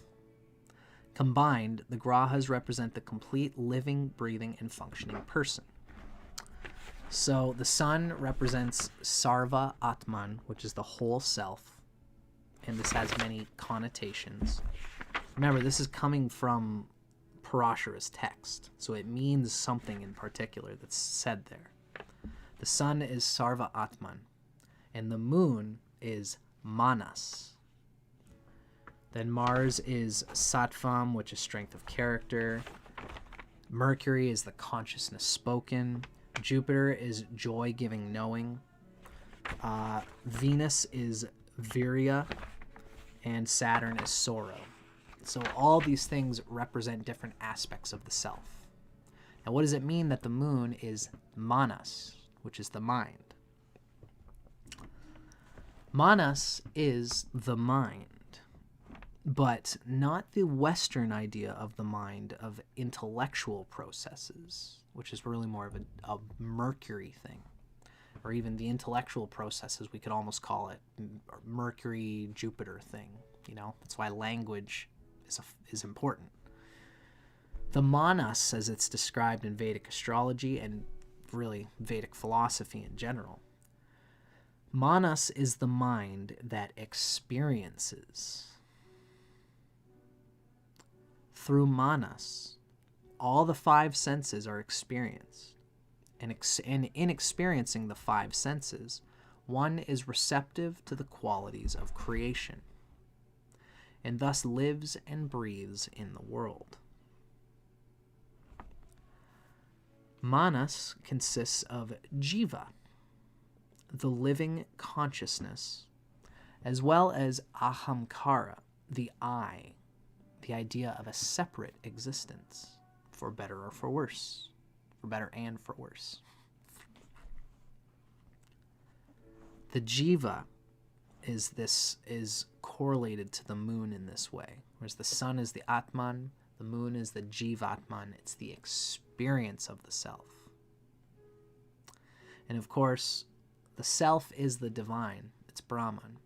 But in order for the divine to experience itself, it has to replicate itself into many little fingers reaching back towards itself, its divine self.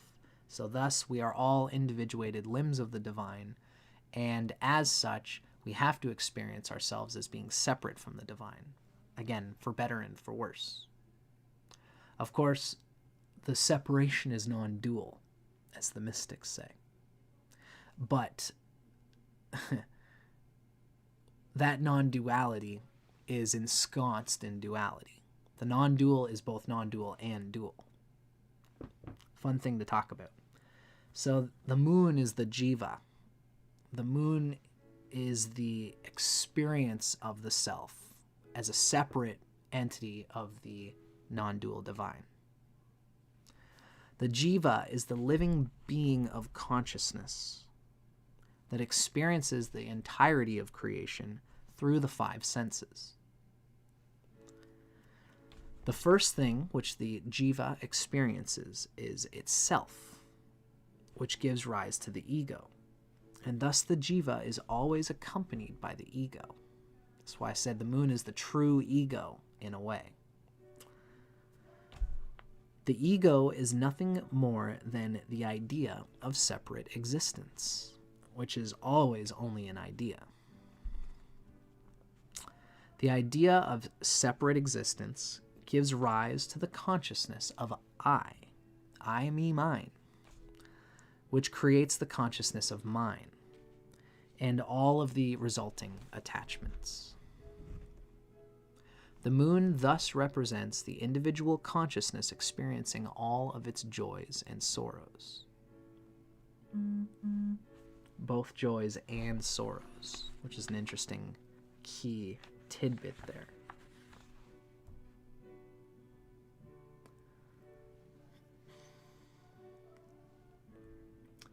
VD is making these great comments. The moon is the mirror through which the Jiva sees itself and the world.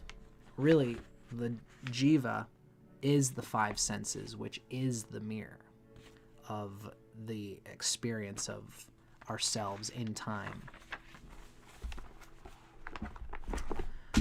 Now, the next thing we're going to get into, folks, there is something called the planetary kingdom.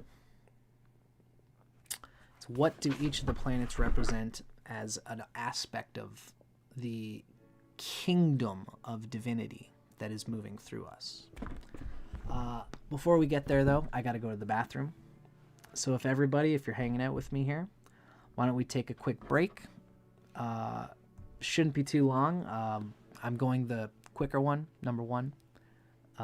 So I'm going to do that, and then we're going to be right back. And we'll talk about the moon and sun as sovereigns in the planetary kingdom. See you in a bit.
Dad's making me want to go up there and jam with them.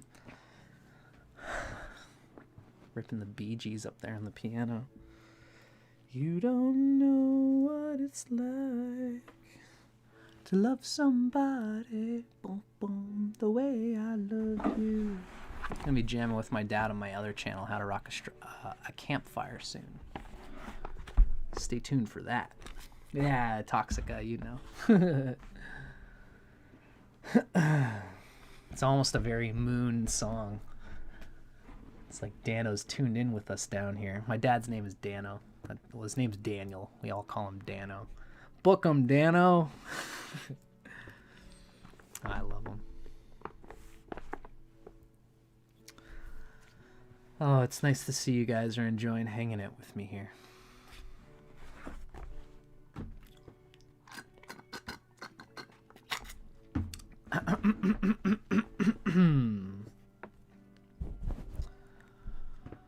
Okay, let's continue our journey here, folks, talking about the moon. What is the planetary kingdom of the moon? So you guys are beginning to see what's going on here. Graha Sutras.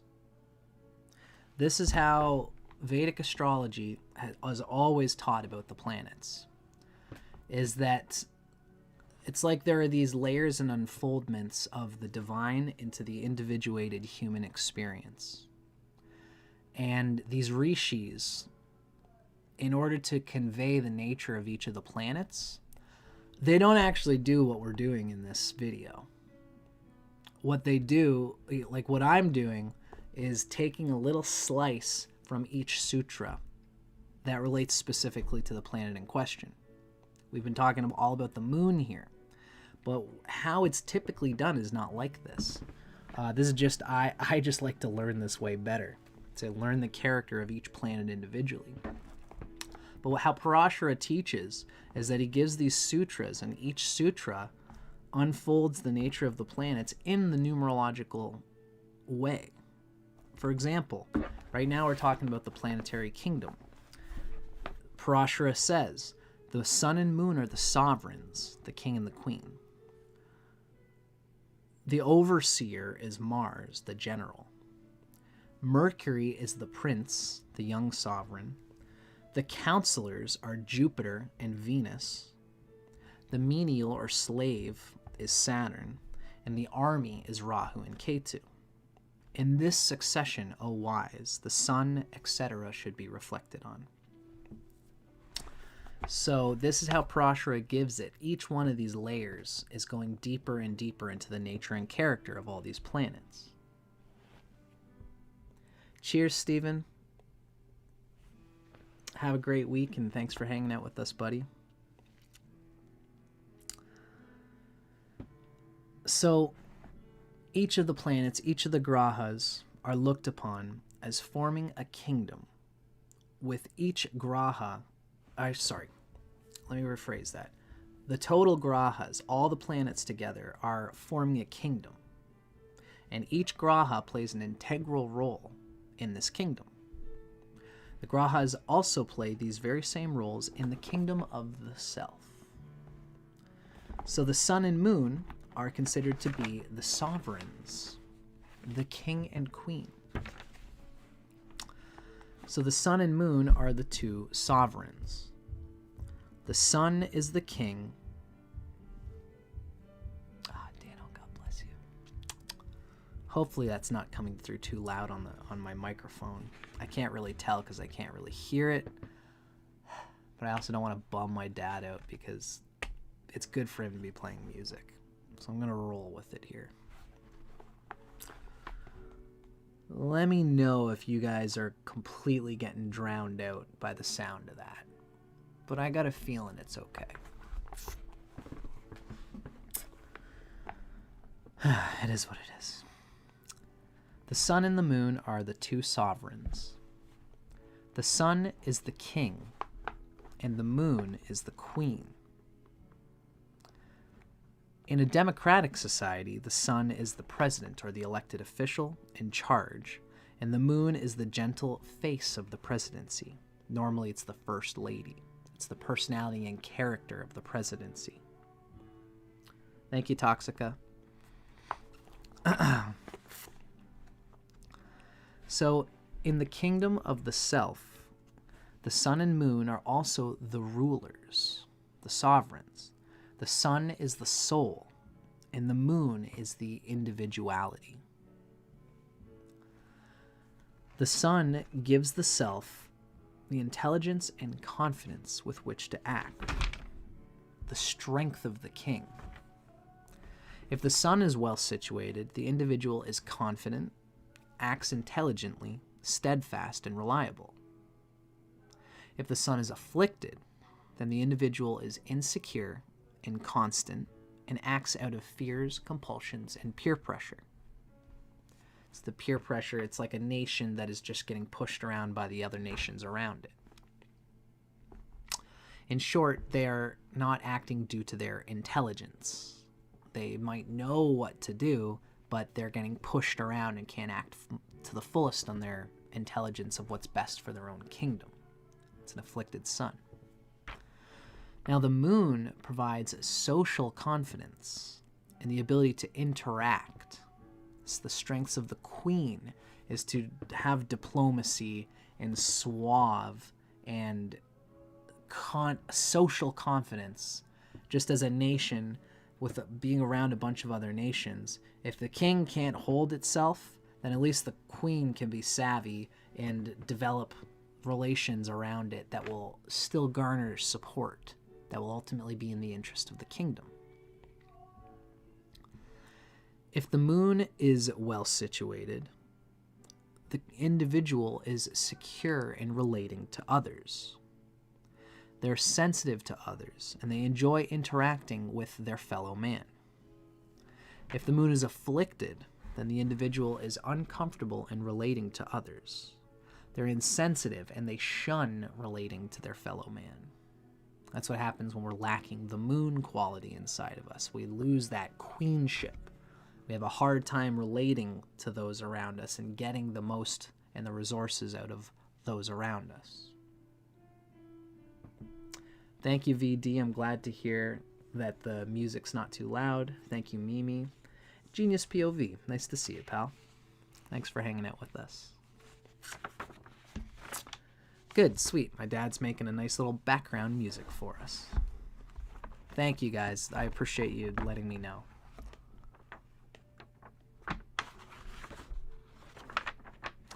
Now, there's a part in here where there is a discussion on the complexions and races of the Grahas, which is kind of cool.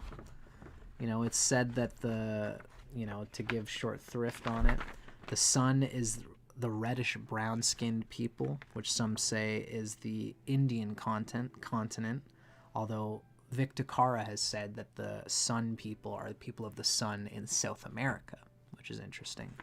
The moon people are fair-skinned, which is considered the Europeans, the colonizers and settlers, etc. Ernst Wilhelm says Mars is the red-skinned people of the Native Americas, etc. All of these are all different sorts of characters and complexions, which is interesting. I just don't feel the need. It doesn't tell us too much about the nature of the moon. Maybe I'll make a video on it someday. Now, next is a very important dimension of the Graha Sutras.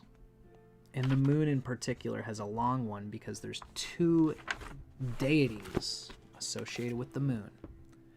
These are the presiding deities. This is not quite the same as the avatar.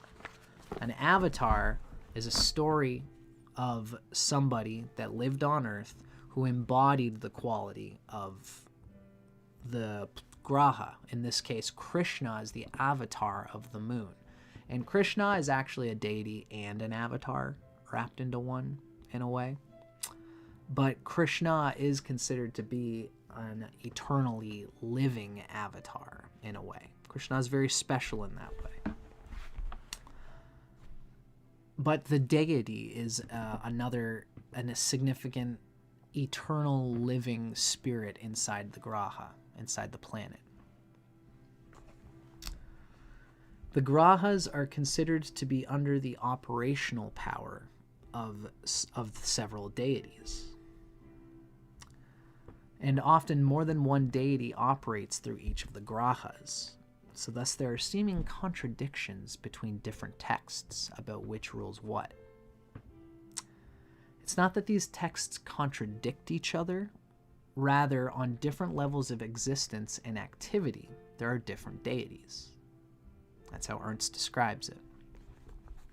So here we will largely, but not entirely, ignore the arrangement of deities given by the Upadesha Sutras, and we're going to concentrate on describing the deities given in Brihatparashara Horashastra, along with a few extra thoughts as believed necessary for a well-rounded study. Again, the beauty of Ernst is that he gives us the Coles notes from the Vedic literature. Graha Sutras, Ernst the goat, as somebody said. I believe it was Capulet. Yep. So, the moon has two deities that seem to be operating through it, according to Parashara. The first one is a deity called Ambu. Ambu is simply water. It's the deity of water. Water being the cosmic force that grows all that is. While Agni permeates through all that is. What is created and what grows, changes, and adapts does so through the force of Ambu. Agni is of the sun. Ambu is of the moon. So Ambu is thus the lord of all creative forces. That which is created and that which grows must also die and decay. That which dies and decays serves as nourishment for that which grows. That water causes both growth and death and decay is shown in nature. When it rains, the plants immediately begin to grow. The plants are then eaten by other life forms and that also grow. Upon the expiration of life, the more water the dead plant or animal life form is exposed to, the more quickly it decays, water being the universal solvent. Also, during the great transitional periods on Earth, Ambu, in the form of great floods and tides, causes death and destruction on a wide scale, such as that experienced by the biblical Noah. On account of this dual nature of water, the moon has both a waxing and waning period. The waxing period is the period during which Ambu creates growth. The waning period is the period during which Ambu causes decay. It's a beautiful sentiment because in a way it kind of describes that growth and decay is part of growth. They're one process. When we say the body of an animal is decaying, we're basically saying that the body of the animals that are going to be nurtured by that decaying corpse are growing. They're one process. And it often also goes to show that, remember we talk about the moon as being a planet of adaptation. So oftentimes, when we have to adapt to something, when we have to adapt to our lover presents us with something necessary for us to adapt to. Oftentimes, we have to let what is not conducive to harmony there, we have to let something die in order to adapt. But the decaying of what we're letting go of is actually the growing into the other person. It's beautiful. It's a beautiful sentiment. Now, Ambu, being a deity, not only governs the force of water, but it also governs the force of consciousness, which causes both the growth of and the letting go of all the things in our life. When we hold strongly in our consciousness some desire, ambition, or goal, the force of Ambu causes that which we hold in our minds to manifest in our lives. When we hold it strongly in our minds, all that is not that thing dissolves until there's nothing left but the pearl of that which we sought to manifest. When we've had enough of something, our consciousness lets go of it, which Ambu allows it to drift out of our lives. Beautiful. Now, there's another deity that is described, that is an appellation for the moon, and that's Varuna, a very important character in the ancient Vedic literature. Varuna is another deity associated with the moon. Varuna, the word, means all-enveloping sky, and it refers to the god of the firmament, who placed, according to the Rig Veda, the nakshatras in the heavens. In later Vedic mythology, the Puranic literature, Varuna is considered as the god of the oceans and water, in which case he must rule. He must rule Ambu, the water. So in older Vedic mythology, he's not strongly associated with water. So he's not identical with Ambu, though he shares many of the same qualities. Brihat Parashara Horashastra gives Ambu as the presiding deity of the moon, for on earth it is water that is responsible for growth. In the Vedas, however, Varuna is considered as the most excellent and preeminent of all deities, as the primal maker and upholder of the universe.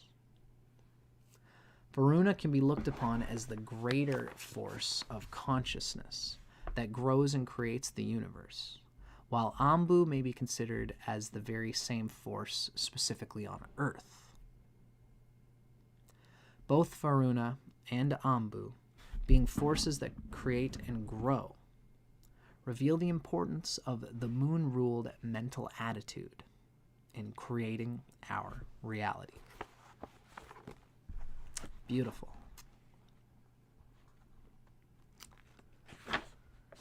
So then we go through and talk about all the other planets as relates to their deities.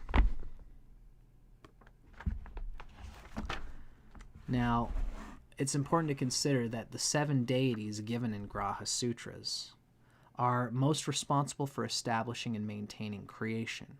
So if someone is having difficulty in some area of life or in some period of life, Ernst recommends as a remedy that praying and worshiping the appropriate deity related to the planetary affliction in question can help to alleviate someone's ills, especially because, as we've just talked about, the moon, it's beautiful. The moon being Ambu, being that which brings that which we want and eliminating that which we don't want. This happens through the mind, the manas, what we constantly keep on our minds and manifests. That's the secret. If anybody's ever heard of that old book, it's almost cheesy at this point, but the essence of that book is what is being talked about here. The mind, the manas, is what manifests and creates our reality.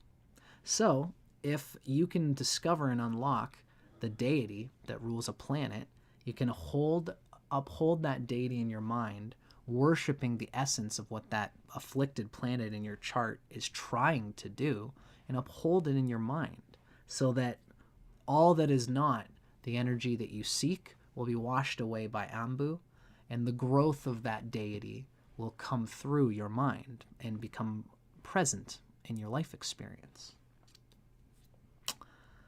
Now, specifically, what we hear is that Ambu, being the deity of the moon, praying to and honoring Ambu assists in manifesting that which is in one's consciousness and in letting go of what is no longer desirable or necessary, what's no longer serving us, while also alleviating any difficulties experienced during the periods of the moon.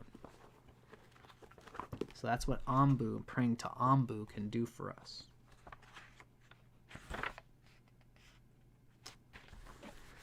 So let's do a quick little digestion of the grahas and their gender. This is another way to differentiate the grahas. And it's different. Each one of these groupings gives us a different idea of the individuality of the grahas. Just like I am a human, that groups me with all humans, although it does not group me with the animals and the plants. I am in North America. That groups me with all the people in North America. That's different from all the other groupings. I am a Vedic practitioner. I'm interested in yoga. That groups me as something different from all the other groupings around me. But I am also I'm a man. So even though I'm separate from all those who aren't into yoga, being a man also keeps me similar to all the men, even the ones who aren't into yoga.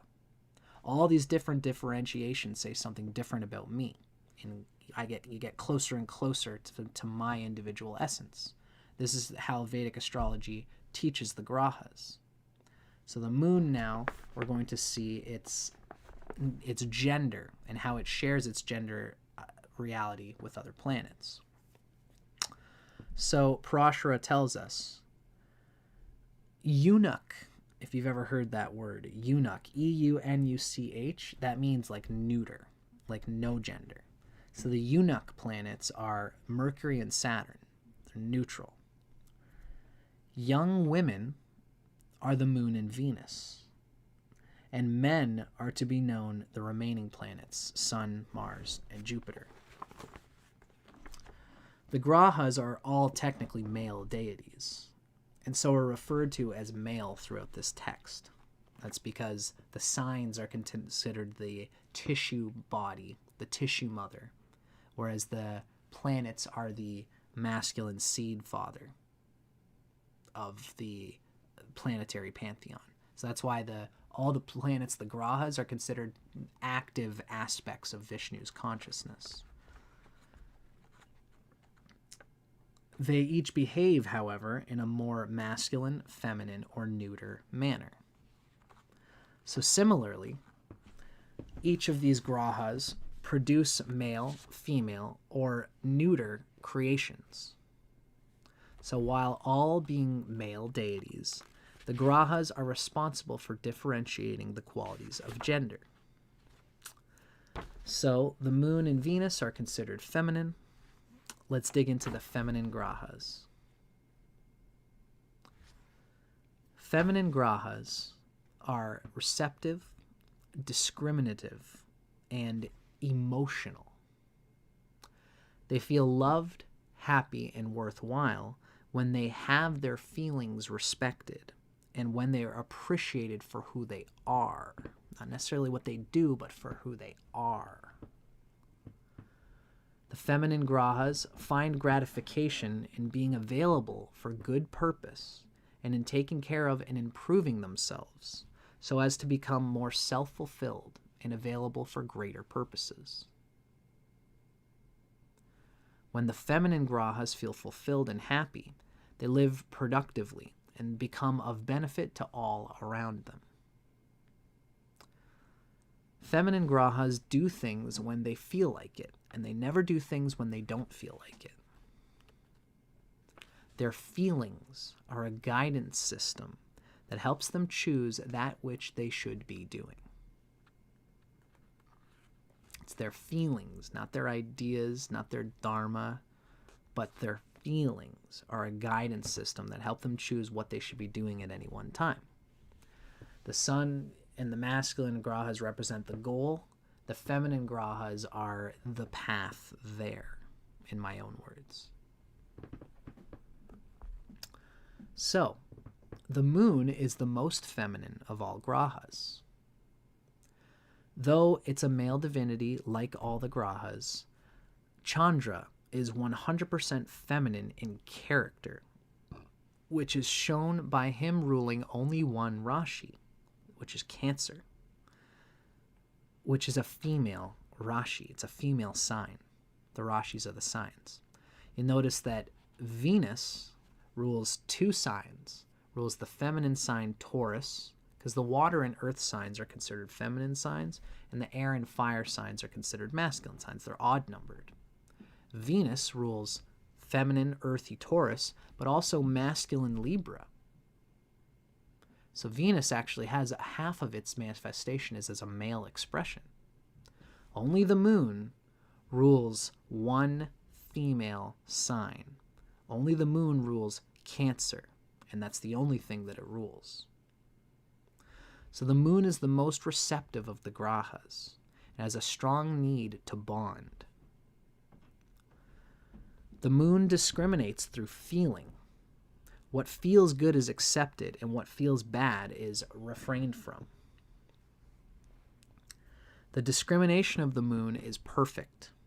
It is based upon the moon's capacity for inner knowing and not upon desire. If the moon is poorly situated in the horoscope, then a person will be far removed from their inner knowing, and they'll make many confused choices since they will not be able to discriminate effectively. As all feminine grahas do, the moon feels most loved when his feelings are when Chandra's feelings are respected, and when he is appreciated for being himself and for himself. The moon is happy when he has a good self-image, and he will then live a productive and beneficial life when he has a happy and aligned self-image. The moon is most gratified when it's able to be part of something greater than itself.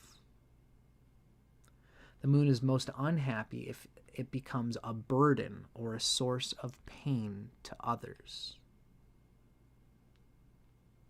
If the moon experiences itself to be a burden or a source of pain to others, then the moon is not getting the experience that is natural to it met. It's a key part of the lunar agenda. So when the experience of being a burden to others is the case, that shows a misalignment and an affliction of the moon. You know, it's oftentimes people ask me, what does an affliction mean to a planet? And a lot of the times, the best way to describe it is by describing how a planet experiences itself when it's in an afflicted state. Because we all have many ideas of, you know, especially a novice person reading their own chart is going to think like, you know, God, my moon can't be bad.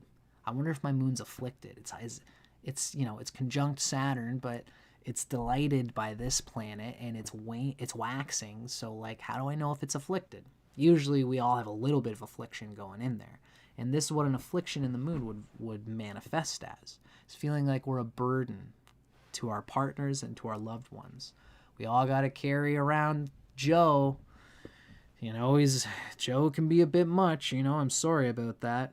You know, and if Joe recognizes that and takes it personally and feels victimized and feels like they're gross and they're sorry that people have to hang out with me. These are all very common afflictions of the moon. Joe can be a pain in the ass, but if that doesn't matter to Joe, then Joe doesn't have an afflicted moon. Because you can be a malefic personality, a cruel personality, but if the moon's not afflicted, then that's part of your personality.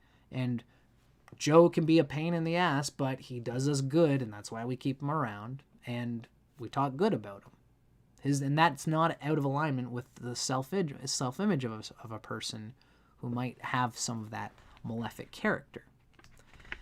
It's the person who, even a gentle person, can be out of alignment with this state of self-image. And this is when the moon is not happy.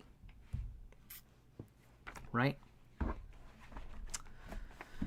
Now, there's a huge section in the Graha Sutras that describes the tattvas, which is the 5 elements. And the moon is considered to, by all ways and means, for various reasons, the moon is kind of considered to be part of the water tattva, although not strictly and purely.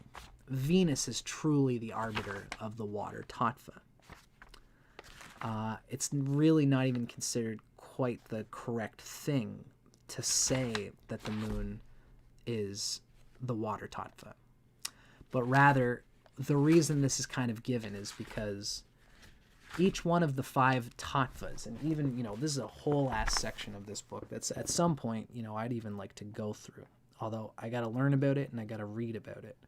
Ernst Wilhelm describes this pentagram and the generational cycles of the pentagram between the 5 planets. It almost resonates with what people might recognize as Wu Tsing.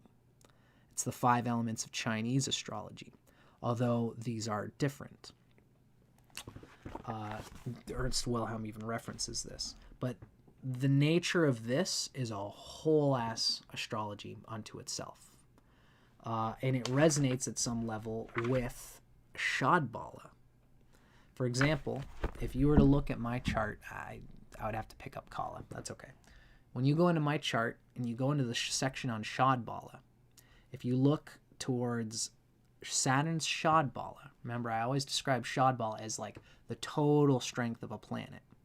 It has to do with the strength of the planet in the Vargas. It has to do with Digbala, which is, a planet's happier when it's on one of the 4 cardinal directions, one of the 4 cardinal houses. When you look at Saturn in my Shadbala, for whatever reason, it has got an intense, it's very strong. It's my strongest Shadbala planet. Now Saturn, if you look inside here, you'll notice Saturn is the air tattva, which means I am being served by Jupiter energy, but I am a little bit deleterious to Mars energy. And this is something that I experience in my own planetary system, and as well of the people around me. I tend to take in Jupiter energy, and my air energy of Saturn is actually good for Mars. I'm giving my energy to Mars people. The structure that I provide, it's even good for my own Mars energy to have this strong Saturn. So there's an interaction of all the planets. Anybody who has weak planets is going to be starved by a certain sign. It's a whole astrology in itself that is pretty cool. I really want to get into it someday, but I got to go on Ernst's website and learn it for myself because I don't know enough about it, and it's a whole system in itself. That's very interesting. Now, one of the reasons that we ascribe the sun and the moon as relating in some ways to fire and water is because it's considered that when a person goes through a dasha, let's say, for whatever the dasha, if they're going through the dasha of Mercury, then they are going to experience the earth element of the 5 elements. If they're going through a dasha of Saturn, then there's going to be a predominance of the air tattva. When a person goes through the dasha of the sun, they call it a predominance of pitta and the fire tattva. And when a person goes through the dasha of the moon, they experience a predominance of kapha and the water tattva. So that's why the moon is tied into the water and fire, and the sun is tied into fire. But generally speaking, Mars is the true fire tattva, and Venus is the true water tattva. That's how it's typically conveyed. It's a whole fun thing in itself that's fun to get into, and I will eventually someday, but not in the Graha Sutras. When we get into Mars and Venus, though, we are going to talk about them. But since the moon is not the true water tattva, we're just going to skip that section in this video. We're going to move right into the caste. This is the caste of the moon. So what we read is that Jupiter and Venus are of the wise, the Brahmin caste. Mars and the sun are kshatriyas. The moon and Mercury are Vaishya caste, and that's the mercantile caste, the sellers, the merchants, the business people. And then Saturn is a Shudra, which is the slave, twice born. The caste system is an ancient method of grouping individuals of like-minded nature and tendency. The caste system groups people into 4 different classes. This is the Brahmin class, the Kshatriyas, the Vaishyas, and the Sudras. The Brahmin caste is considered the most evolved, followed by the Kshatriya. Then there's the Vaishyas, and then finally the Shudras. In an ancient Hindu society, the Brahmins were the royalty who were even more royal, more respected than the king, and the Kshatriyas, the leaders, the politicians. The Brahmins were the ones for whom a leader would need to seek the blessing of their agenda. The Bhagavad Gita also gives descriptions of these 4 castes. And all, Ernst makes a point here. All people are multidimensional. But each person will have dominant qualities that are innate to their individuality and innate to a role that they might be able to seek and play through this caste system. And you might have a predominance of a planet in your chart that might cater to the philosophical lane that is ascribed to the caste that you're in. Although ultimately, especially in today's time, when we're not in a Hindu society, you might feel energetically and philosophically disposed to stay in your caste, to stay in your lane. But we all still have to, in some ways, embody all of these castes in today's time. Because we are not in the day and age. And it's kind of a good thing. It's commonly described these days that you wouldn't want to be pinned to a caste and not have the freedom to get outside of it.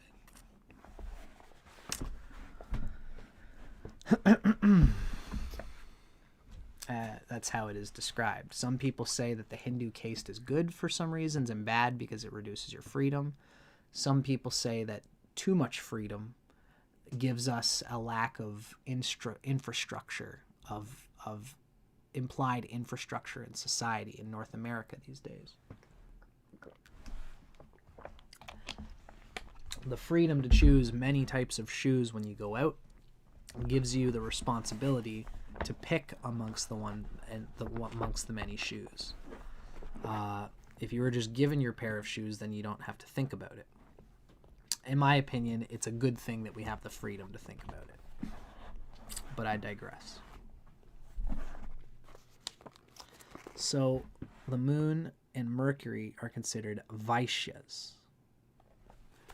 Now the Bhagavad Gita says of the Vaishya caste, tilling the soil, cattle breeding, and business are the natural duties of the Vaishya caste, the merchants of the Vedic pantheon. So Vaishyas, the merchants, are those that have an innate desire to gain or to promote some aspect of themselves, while at the same time being of benefit to others. A mutually positive and beneficial exchange of energy is implied. That's adaptation. That's the moon.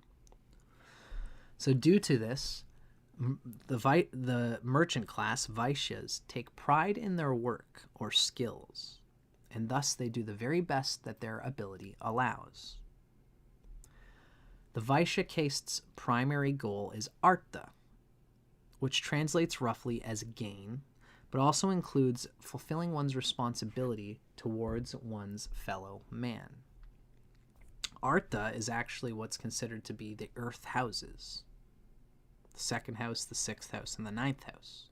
It's interesting that the moon and Mercury are the arbiters of Artha. Artha also has the goal of fulfilling one's desires while learning to control the senses, such as a gentleman of taste and refinement would display. The Vaishya caste serves society best as businessmen and businesswomen, engineers, craftsmen, artists, athletes, doctors, agriculturalists, food vendors, office managers, reporters, authors of novels, actors, musicians, and all other professions requiring skill. It's funny because there's many ways to convey this. You know, I myself have the moon conjunct Mercury, so I take on a lot of the character of this Vaishya caste just by having my moon conjunct Mercury. Actors, athletes, artists, musicians, and Vaishya type authors, they all excel in promoting themselves as unique individuals through their unique skills, while providing the benefits of entertainment to their fellow man. By the way, I'm glad you guys are all enjoying this podcast. Just a reminder that I'm going to be releasing my book soon in a couple months. Any person whose mentality is most focused on developing their skills and living a productive and gainful life for both themselves as well as others is a person of this Vaishya mentality. They kind of serve others through producing a product or service, and by serving others, they also are serving themselves. Spiritually, the Vaishyas are preparing themselves for a more earnest spiritual effort through learning and cultivating wisdom. The Vaishya's active engagement in the world offers plenty of opportunity for this. The danger of Vaishyas is to become caught up in the very interesting world, which they must someday leave without remembering who is the source and cause of it all. So this is the danger of the Vaishyas, is to get all wrapped up in all the entertainment, all the information, all of the services, all of the vendors, all of the things, the resources, the material world of capital commerce. If this is done by a Vaishya person without remembering the source and cause of it all, then they're not going to be able to take any of that crap with them on the next ride after death. Can't take it with you. The moon and Mercury are the Vaishya Grahas. These two Grahas find it important to take care of themselves, but they're both social Grahas, and so they also wish to take care of their fellow man, or to be of benefit or use to their fellow humans around them. Both the moon and Mercury are considered doctors, food vendors, agriculturalists, authors, and journalists. Creative types. Musicians are ruled by the moon, which gives them rhythm. Mercury rules businessmen, athletes, artists, craftsmen, managers, and actors, interestingly. Mercury is really the actors in the world.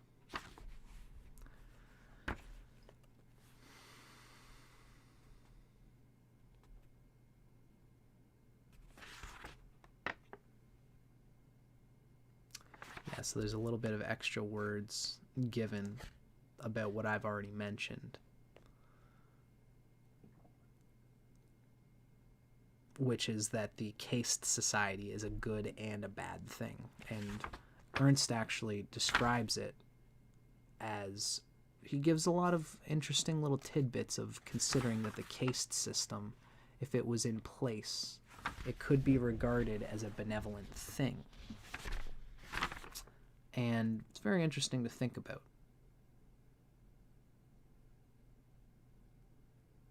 Something to regard here is that occasionally an individual may find themselves at a level of mental development that is almost 50-50. They may be equally suited for two castes. You know, I mentioned that I've got the moon with Mercury, and the character of Mercury comes through my moon as this Vaishya caste, but I'm a Leo rising. And my sun is conjunct Mars, which is also a both of which are Kshatriya placements. So, which am I? At the point when a person feels both of these castes are inside them, it can be quite difficult for the person to know which path to take. The spirit of surrender, carefully watching one's mind to see what the mind is aspiring towards, and a bit of patience will reveal the correct path in these instances. Very fair, very cool.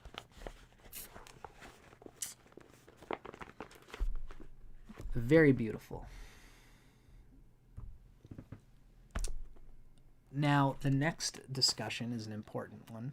This is another way to devise and derive quality from the grahas, is the guna.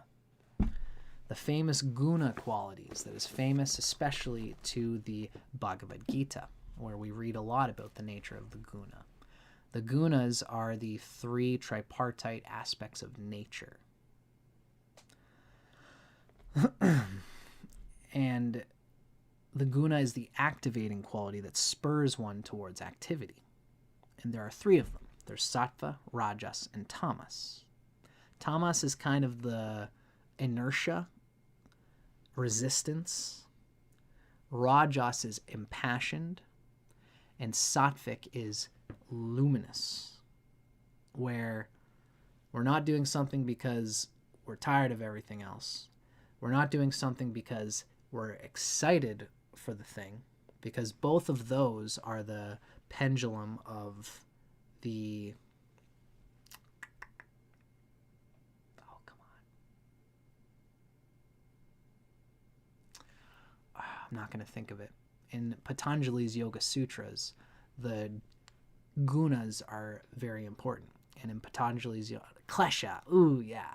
So the kleshas are the distracting influences that get us entangled in, essentially, the gunas. When you try to evade something, you are acting through tamasic guna. When you are attracted to something, you're acting through rajasic guna. So it's the attraction to the good passion of something that is rajasic. And that can have its place. Technically, resisting and deadening yourself from the passions can be sattvic if it's done consciously. Being impassioned for the joy of something can be sattvic if it is done with consciousness. It's when sattva is essentially the axis of enlightenment. You're either enlightenment in tamas and rajas, or you are acting on tamas and rajas out of compulsion. So tamas is not worse or better than rajas, and rajas is not better or worse than tamas. And even there are grahas that are tamasic, that have this inertia, and it's important. It's an important aspect of divinity. It's as long as we meditate, reduce the nature of our egoic compulsion, that we can see how to appropriately act in each moment. And that's when sattva and luminosity emerges. And sattva is actually heralded by the nature of three of the grahas. Jupiter, the sun, and the moon are considered to be sattvic and self-luminous. The actions and character and agenda of these planets at their best portray the positive luminosity of the enlightened self beaming through one's consciousness.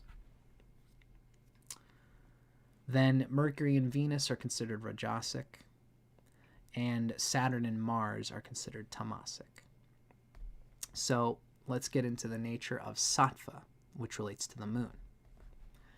Sattva literally means true essence, and it alludes to strength of character, wisdom, and goodness. Actions that are done with the motivation of strengthening one's character, the motivation of developing and dispersing wisdom and love, and those actions which are motivated by one's true nature or inspirations are called sattva. Actions which are performed out of sattva are those actions which are innate to the individual. This is why we say that the path of spirituality is what we call self-realization. Sattva-motivated actions will thus always be fulfilling and inspiring to the individual, come what may in their life. especially if there's a prominent emphasis of the sun, moon, or Jupiter in a person's chart. An individual who practices spiritual activities out of love and devotion and not out of fear will always practice spiritual activities no matter where they find themselves.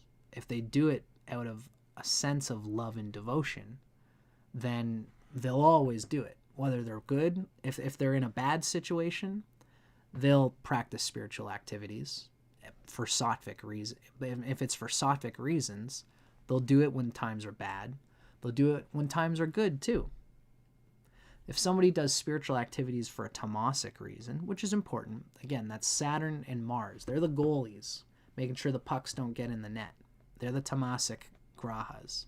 And when things happen, if you've got Mars placed in Sagittarius, and so you're going through a tough time in your life, Mars is going to practice sattvic things. They're going to practice spiritual practices to get them out of that rut.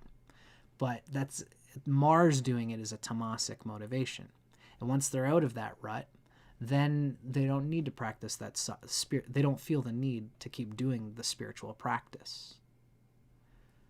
Somebody with the sun, moon, or Jupiter emphasized in the chart is always practicing these spiritual ways of tuning into their deepest essence, even in bad times or good middle times or good times, because it's a sattvic energy that's coming through them.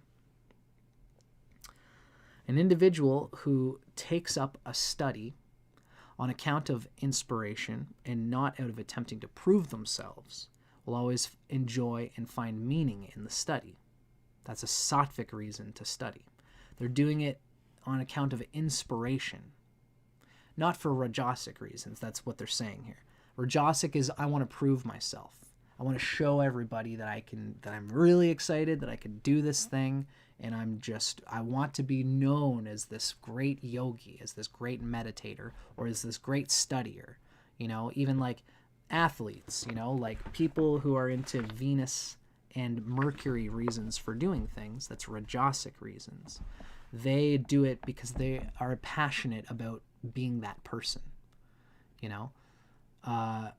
So there can be sattvic, rajasic, or tamasic reasonings for doing anything. But the sattvic reasons are simply because this is an inspiration that's eternal to my pervading nature. And I'll always do it, no matter what state of life I'm in. Now, the moon is a sattvic graha, just like Jupiter and the sun. The moon is full of knowing. It's a very social graha that naturally disperses its goodness when opportunity provides it to. Being a social graha, it's also motivated by the dispersion of love. The moon craves being bonded to something greater than itself, and it's thus drawn towards higher things to which it can attach itself. The moon is important for following one's inspirations by being the imagination that envisions the inspirations. When the moon is well situated in the horoscope, a person is able to maintain the vision of their inspirations and thus remain happy and motivated. When the moon is well situated in the horoscope, a person maintains the vision of their inspirations. Remember, just like Ambu, keeping the inspirations constantly on our mind. The moon is well situated, they will constantly keep their truest inspirations on their mind. They'll practice santosha and satya. These are the two yamas and niyamas related to that experience of the moon in a lot of ways, keeping it constantly on their mind. They'll practice remembering their inspirations, and they'll be happy and motivated. If the moon is poorly situated in a person's chart, they might feel unable to maintain the vision of the great things that they hope to do, or the great person they hope to become, and thus they can suffer depression. They can suffer the loss of the memory, of the remembering that sattvic motivation that would continually produce that inspiration. You know, one of the cool things about this, about how Parashara gives these derivations, is that, for example, the guna nature is a totality that's made up of these three planets, Jupiter, the Sun, and the Moon. So if you have a weak Jupiter and a weak Sun and a weak Moon, you might find such a person is not tuned to sattva. They're not tuned to considering the nature of sattva and sattvic things. If all three of these planets have afflictions, then there might be difficulty in them having the constant inspiration to be inspired based on what they inherently are, regardless of circumstances. Right? Of course, the nature of the signs is different. Each sign has either a rajasic, tamasic, or sattvic nature, and they are different from their, Sagittarius and Pisces, I think, are actually both sattvic in the case of Jupiter. But Leo, I believe, is rajasic. Cancer is sattvic. Gemini, I think, is rajasic, but Virgo is tamasic, both being ruled by Mercury. So the signs are different guna appellations. So there's a lot to be said about the gunas, and I recommend you purchase Ernst's Graha Sutras for yourself when you have time to look through all the different ways that these qualities can be manifest and wisdom can be imbibed from each of them in different aspects of our lives.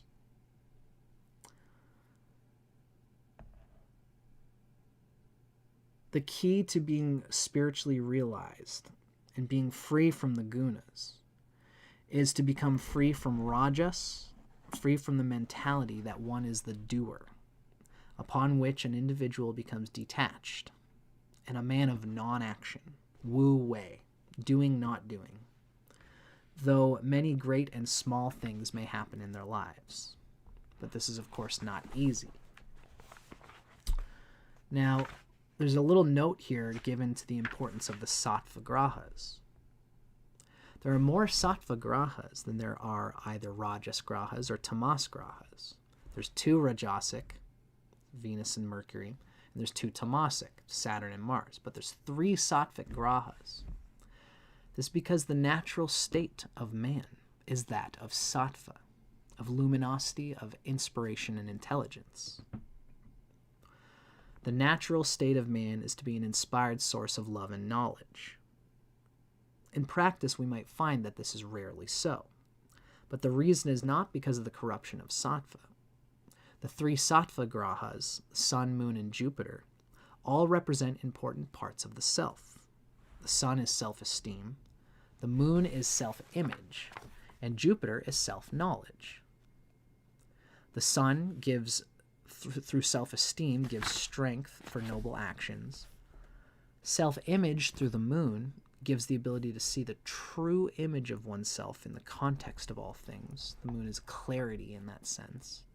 And self-knowledge gives intuitive knowing without which no words, no love, no reason, no thought, and no purpose feels true. So when sattva becomes corrupted, man attempts to compensate for his lack and performs activities that are troublesome.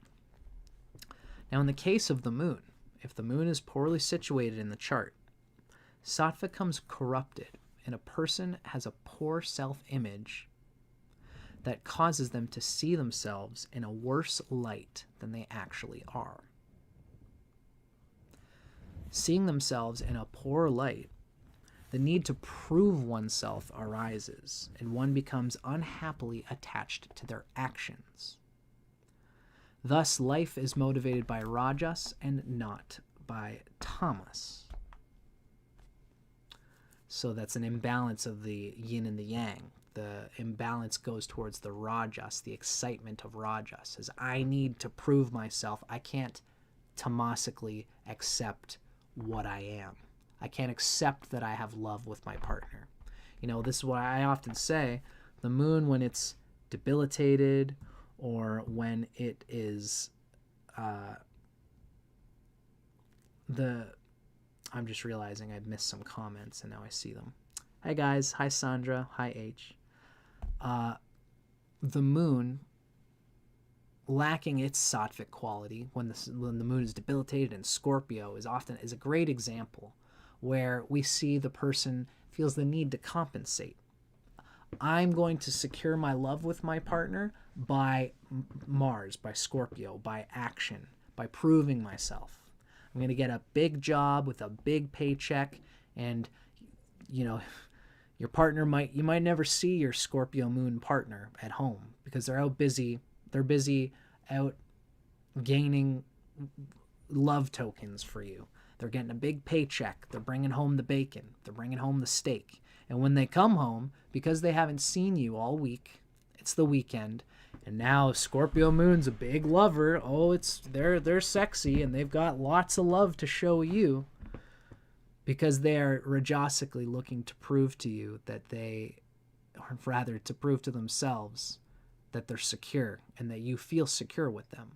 They need to actively engage the feeling that they are secure with you because they're not sattvic. They can't let go and sink into the possibility that what they are is good enough to have you without doing anything. This is where the tamasic nature is balanced with the rajasic nature, because we got to do something, you know. But a good moon situated person has the sattva of knowing that what they do is perfect for this love that I have, and what I don't do, when we just sit and hold hands and watch TV and we don't got to do nothing. And that's exactly what needs to be done in this moment. This is the nature of sattva with the moon. So, when the moon is not situated correctly, life is motivated by rajas. I got to prove things. And there's a lack of the balance of the tamas, of the yin. Seeing themselves in a poor light, the person lacking the moon and having an afflicted moon does not believe that they will be taken care of by life and by others.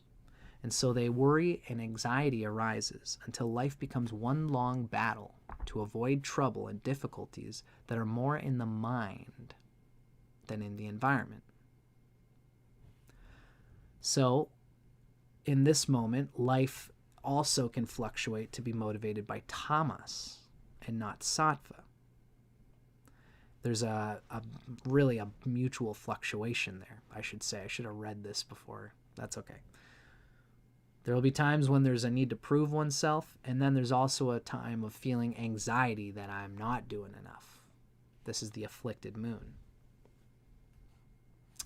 So many difficulties seen in the environment of a moon-afflicted person will be the threat of others who may get something that the person themselves desires, and thus others become a source of competition rather than a source of love and an embodiment, an embodied limb of the divinity that I am, reflected in my brothers and sisters. And in that case, life is motivated by tamas and not sattva as well. So these are all examples of how when the moon is lacking and the sattvic quality of inner luminosity is lacking, there will be both rajasic and tamasic ways of compensating for not feeling like you're in alignment with the divine. That's what happens when the moon is lacking. It's very important as one of the sattvic grahas. The sun, moon, and Jupiter are the important grahas for creating a good and solid character. If these grahas are well situated in the horoscope, a person does no ill deeds, and all afflictions in the horoscope become as naught to them, as they will have confidence, proper regard for themselves, and proper understanding of themselves. If these grahas are poorly situated, a person feels empty, insecure, and lacking. These ill feelings are at the root of all unhappiness, producing behaviors from selfishness to addictions. basically compensating for the lack of feeling that they are who they're supposed to be.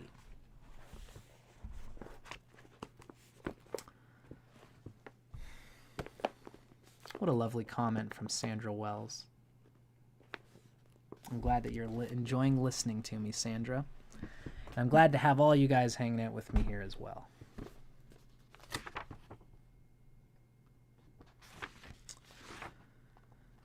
So this next one is a big section. And this is really describing the character of the moon.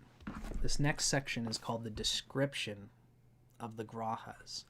And this is when Parashara really digs into a very deep take on, there's a few lines here for each planet. And there's a description given of what's called the dosha isn't the word. Let's see if there's a better name for it. Temperaments. Okay?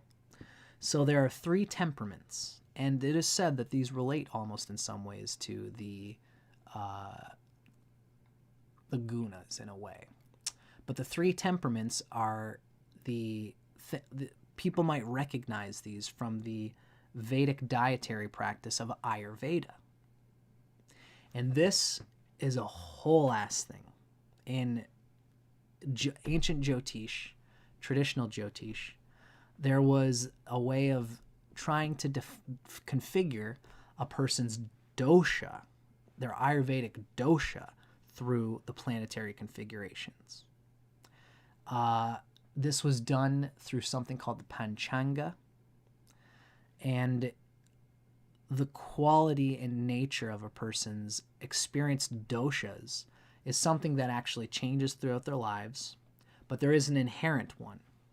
If anybody knows knows my character, there was one time when I learned Vedic astrology through RYAN KURCZAK'S, through Asheville Vedic Astrology. And after that, I went to learn Kriya Yoga from him. And I've been meeting once a year with a whole bunch of fellow students of Kriya Yoga through Ryan's apprenticeship program. If you want to know about that, feel free to ask me. I'm very passionate about it, and so is he, even more than I am. God bless him. And we had 3 different people who very strongly conveyed the archetype of the 3 doshas. One of our friends was this big gentleman. He had a very slow voice, slow, deep, rich, honey-like voice. And he was a Pisces. He was a very easygoing character. He was Pisces' sun, and I don't know how that would convey, doshically speaking. It's hard to know the dosha in each person. I'm going to tell you mine. But we had one character who was very kapha. This is one of the doshas. Kapha resonates with water and earth. It's the downward, almost tamasic sort of quality of a person. Next, there was a lady who was her face would get red, and she was such a rascal character, and she was always teasing Ryan. She's kind of teasing everybody, and she had this explosive laugh, the most explosive laugh that I've ever heard. She was a perfect depiction of what we would call the character of Pitta, which is a mixture of fire and water. Kapha is water and earth. Pitta is fire and water. And I was the perfect depiction of the 3rd quality, which was Vata, and that's air and ether. It's a big-eyed, big blue eyes, a very thin frame, very veiny. The Vata character is air and ether. And it's a very intellectual, philosophical person. He was kind of leaning back from all the action and observing and watching. And this is the character of Vata. So these temperaments are described and given to the planets in astrology. In my opinion, it's hard to say exactly what would pin one person to having an Ayurvedic dosha based on astrology. Still something I'm very interested in, but I haven't seen anybody convey it concisely to me. But through my own research of myself, the thing that I have in my chart, which I've already mentioned it already, I have an insane Shadbala emphasis of Saturn in my chart. I got Saturn coming out of my ears. And Saturn is considered to be a planet that is purely Vata. So my suspicion, you know, for everybody watching, if you're interested, if you want to be a part of this thing with me, maybe I'll make a video about it at some point. I'm going to have a calling to get all the people to look at your Shadbala, find some way to find out your Shadbala. You know, how I would do it. Maybe I'll do this at some point. You know, you go on Kala. So I've clicked on Kala software. This is Ernst Wilhelm's Vedic Astrology software. I'm going to look up my own chart. This is my chart here. Leo rising, 12 degrees of the ascendant. Now you right click and you look into the pop-ups and you'll find Shadbala here. And this is this chart that shows the inherent character or the strength of the planets inside of the chart. And when you look at all of the significations, except for Chesta is the only thing my Saturn's a little bit lacking on. When you look at all of the natures and the strengths, the inherent strength of character from Shadbala, my Saturn is really high up there. It's like 200% of what's required. So I've got Saturn and that Vata quality coming out my ears. So if you look on your Shadbala and you have an emphasis of that, of one planet, you can look it up here and we can see the Pitta Kapha Vata nature and see if, then you can go to an Ayurvedic practitioner and they do things where they check your pulse, they check your tongue. Mine's always got that whatever's going on with my tongue. They check your eyes. They check all these little aspects of you. They listen to your voice. You can do it online. They check how many times you go poop in a day, how many times you eat, what you eat, how it affects you, and all these things make up the picture of your temperament. And I'd love to know if your highest Shadbala planet reflects the temperament that is described by that Ayurvedic practitioner. I'm going to do it in a video someday, so, you know, bug me about it if this is something that's of a pressing interest to you, and maybe I'll do it once I'm done writing my book. So this is the description of the Grahas. In a large part is based on the temperament, but also Parashara gives us much more than just the temperament and character. And of course, the moon's description, you know, is going to be important in learning the nature of the moon anyway, regardless of if the moon is your highest Shadbala. So, Brihat Parashara Horashastra, as well as most classical astrological texts, provides character descriptions of the Grahas. These descriptions fill out the characters who are the Grahas and provide many of the physical and personality traits of the Grahas. These descriptions provide many of the qualities which the Grahas will bestow upon the individual. So, the three temperaments are Pitta, Kapha, and Vata. As part of the descriptions to be given for the Grahas are their temperaments, whether Pitta, Kapha, or Vata. These are important principles that need to be properly understood. The sun is Pitta, moon is Kapha and Vata together. It's both that grounding Kapha quality, the liquidy, watery Kapha, as well as the airy, changeable Vata quality. Mars is Pitta, like the sun. Mercury is a mix of all three doshas. Jupiter is kapha, it's grounded. Venus is both kapha and vata, just like the moon. Saturn is vata, airy, etheric. And then Rahu and Ketu are also vata. So let's take a quick peek at the nature of kapha and vata. Kapha is the energy of stillness that provides the ability for stability, rest, recuperation, receptivity, contemplation, patience, etc. And these are qualities of somebody who has, especially the moon in Shadbala in their chart. And all of us can have, hopefully, ideally, 100% of the moon's qualities in us so that we can have this groundedness of kapha while still being able to adapt. It's like a balanced, it's a expression of balance between tamasic and rajasic qualities in nature. Again, if you have the moon, then you have the sattvic balance of both, the yin and the yang. So in life, there are many needs for our body, minds, and souls that cannot be fulfilled through activity and exertion. It is kapha that provides for these things, the receiving of groundedness. And kapha is equivalent to the yin of Chinese thought, whereas pitta is more related to the yang.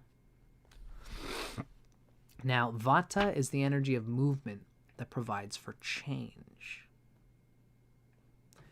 Pitta is like a solid yang action. Kapha is like a solid yin action.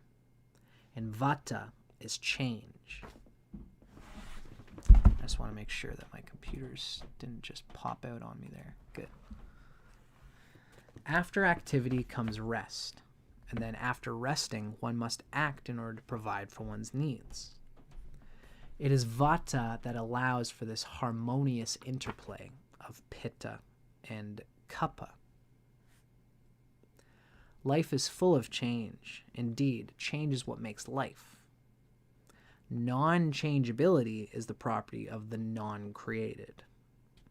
The created is always undergoing some state of change, and it's vata that allows for that change to be harmonious. So everybody wants to have some vata in their lives.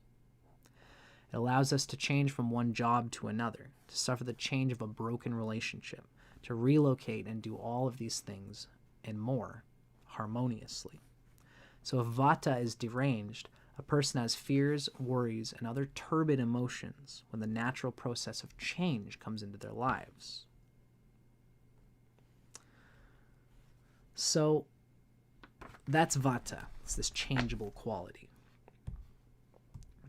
Now, the energies of these three temperaments may become deranged or excessive, or like excessive means too much of it, or like deranged or lacking is the other possibility, in which they become a dosha, a fault, an ill affection. But if they're harmonious, then the mind and body remain strong and healthy.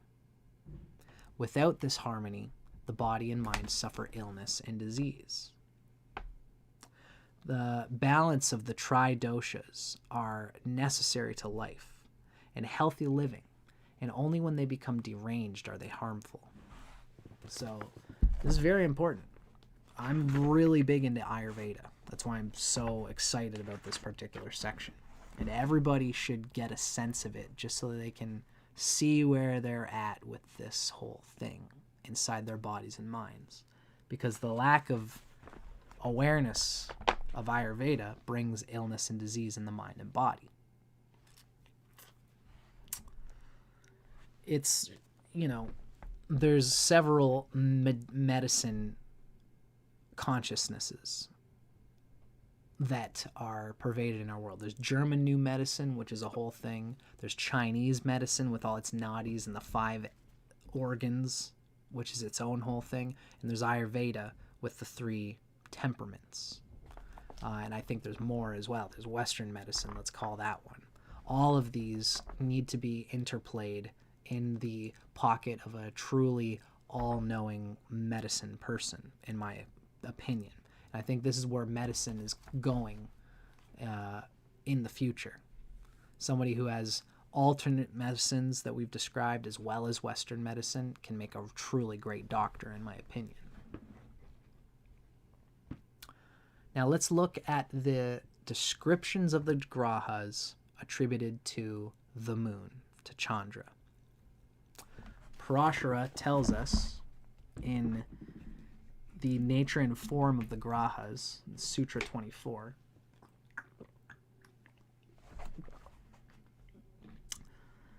abounding in vata and kapha, and filled with knowing, is the moon, of round body, O twice born, auspiciously eyed, of sweet speech, fluctuating, and lovesick.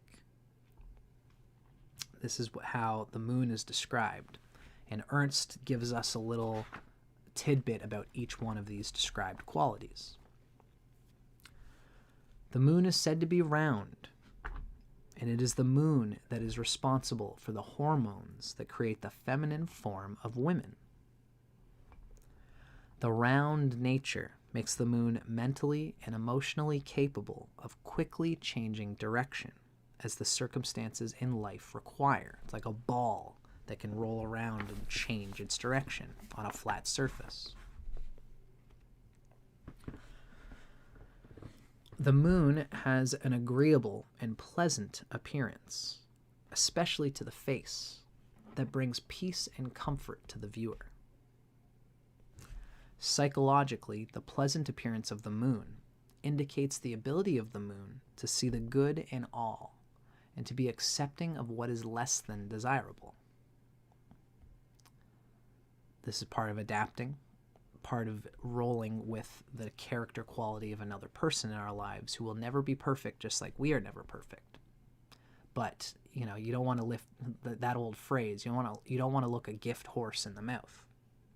A horse is not necessarily, if it's a gift, as our partners are to us, you don't want to let the squeakiest wheel, you don't want to throw a vehicle away just because the squeakiest wheel. Don't listen to the squeakiest wheel, because it's still a perfect vessel for our alignment with the divine, if they are such, if they are the right love for you. And the moon allows us to get past the less desirable qualities of a lover in order to take the good that we need from them, in order to receive the good that we need from them. Spiritually, the favorable appearance of the moon represents the receptivity capable of attracting the most powerful spiritual inspirations. Now, the moon is a mix of vata, the airy quality, and kapha, the grounding quality. Vata makes the moon physically less powerful, but excitable. Kapha makes the moon emotional, peace-loving, forgiving, and appreciative of comforts. This is the nature and quality of the moon inside of all of us.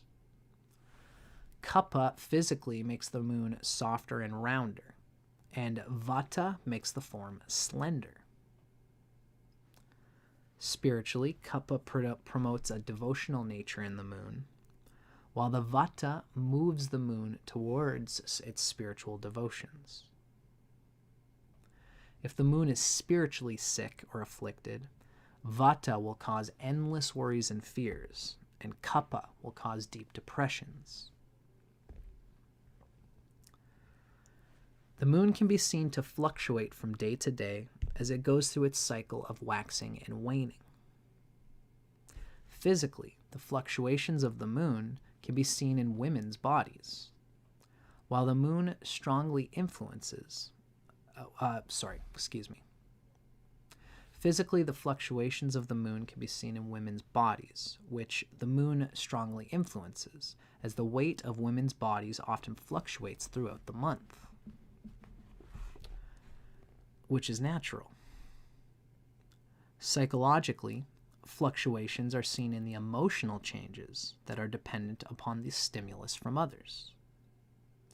In a healthy moon, this is not codependent emotional fluctuation, but the moon harmonizing with the greater whole through conscious, consensual co-regulation. I can see my computer screen is skipping a little bit. Hopefully that's not a bad thing. Let me know if my audio goes off from my video tracking. If you please, folks. Spiritually, the fluctuating nature of the moon allows adjusting to the constant change of an inconstant world while still remaining who we are. Now, whereas the sun uses his intelligence to follow a rational process in order to arrive at the truth of things, the moon is filled with knowing and must only look within herself to discover the truth of any matter.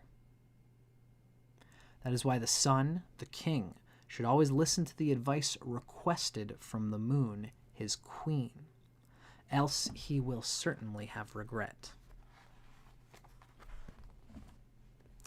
The sun's rational process can only deduce based on immediate information given.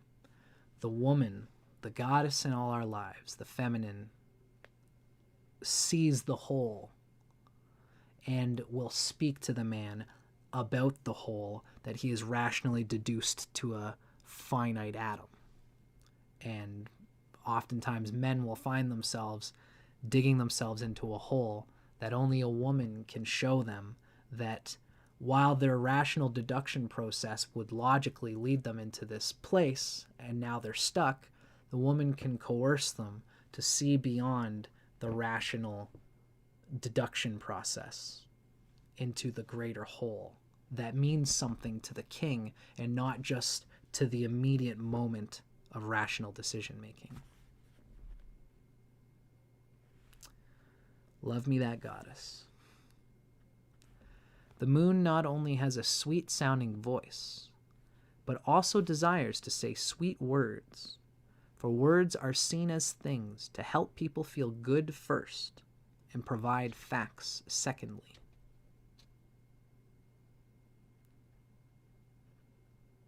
Beautiful. The sun is the fact provider. The moon is how it's said.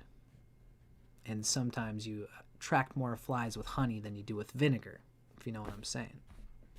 It's the magic of the moon and the feminine and the goddess. It's to not only make something true, but to make something beautiful, enjoyable, pleasant. Just like when a king, the king is delegating to his kingdom, the queen is the one that reminds the king to treat them like humans and to recognize the individuality of every piece in a holistic way. Now, the moon, lastly, is said to be lovesick, an interesting fact in light of all of her very auspicious qualities that are given. The moon, most of these qualities that were given are all pretty well considered in an auspicious light, in a positive light. Now, since feminine energy, which the moon symbolizes, is yin, it is aware of what it does not have, and thus yearns for union with something positive, something yang, something that knows what it has and is confident in what it has. This quality makes the moon, in all of us, very relationship-centered. Physically, the lovesick nature of the moon causes the moon to desire physical affection. Psychologically, it causes her to desire emotional intimacy, and spiritually, it causes her to desire spiritual union. And remember, this isn't just true of the character of femininity and womanhood, but this is also true of the feminine inside of the male psyche as well. All human souls are, in fact, negative souls that yearn for union with the one positive soul. It's like we are all the princess in the tarot seeking union with the holy guardian angel of the divine, of our specific route to enlightenment and self-realization.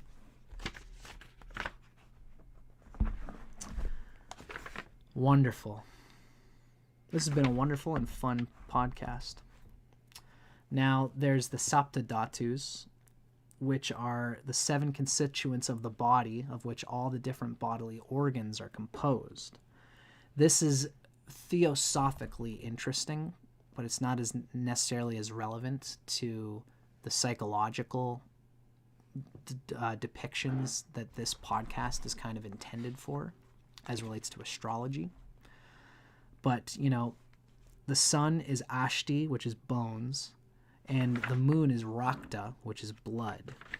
Mars is Maja, which is the nerves. Mercury is Tvag, which is skin. Vasa, Jupiter is Vasa, which is fat. Venus is Virya, which is semen. And Saturn is Snayu, or sinew. The moon as Rakta, which is the blood.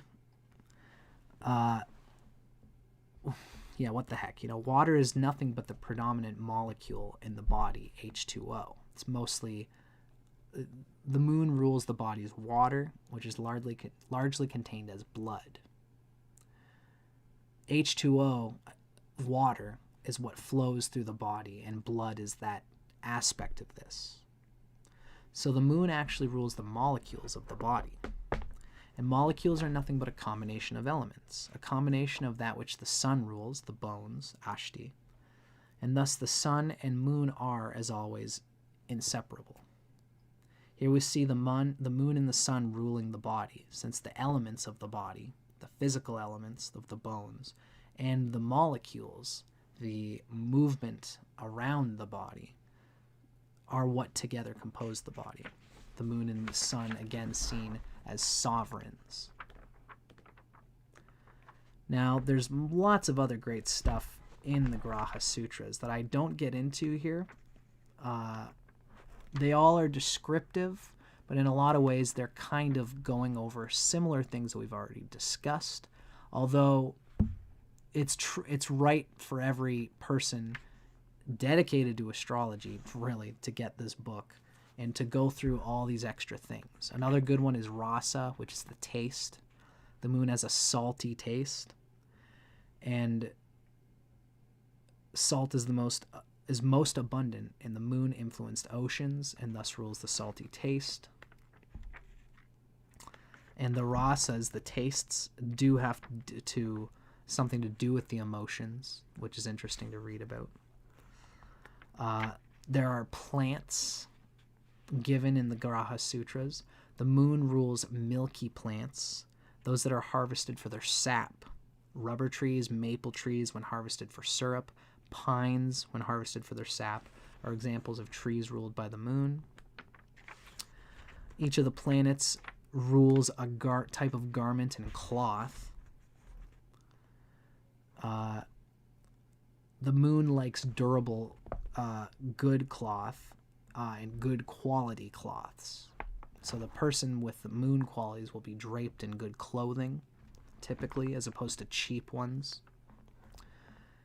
Each one of the planets, in a way, rules a season. The moon rules the Varsha, the rainy monsoon season. It's the sun in tropical Cancer and Leo.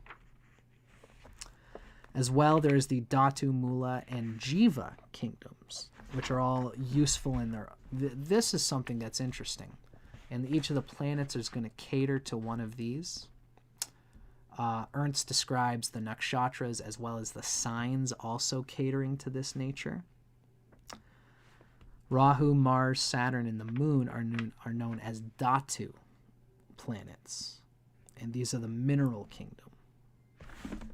So there's a lot to be said here, which is interesting too. The Grahas also represent different people in our lives. The moon, there's a description in here of the sun or of the moon or Mars as being the karaka for the mother, the signifier for the mother, and how that is described. And there's a whole system in defining whether the moon is ruled by one's Mars or one's moon. So there's also the luminous versus the dark grahas.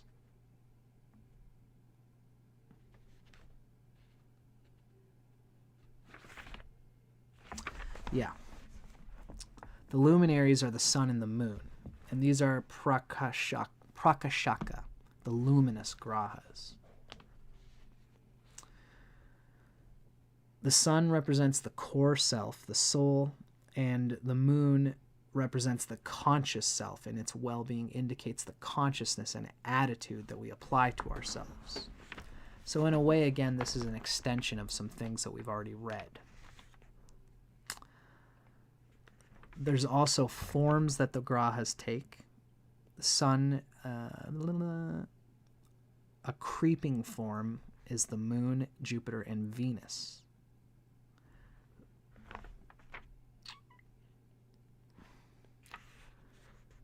The moon represents a certain of the planets actually represent branches of the Vedas.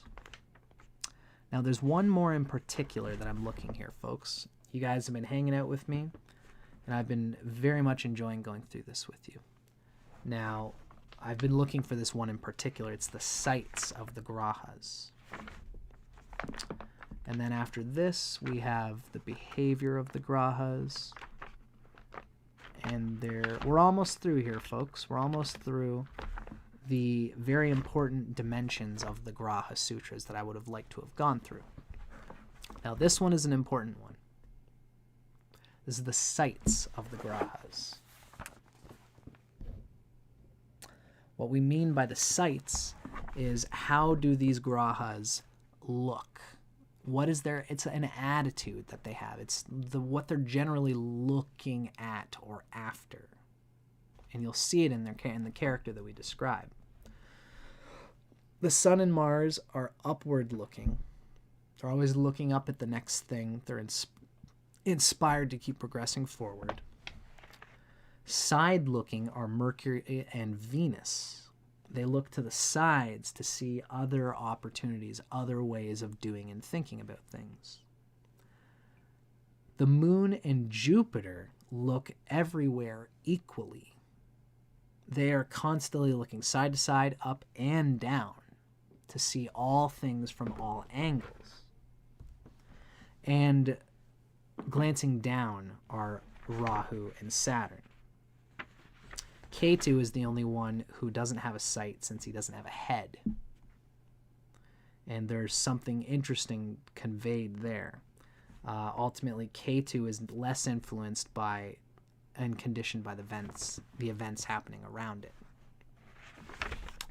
So the moon and Jupiter look everywhere equally. They look up, they look to the side, and they look down at the problems, right? Upward is like inspirations, side to side is opportunities, down is problems. And the moon and Jupiter are looking everywhere equally. The two grahas that look everywhere equally see the whole picture.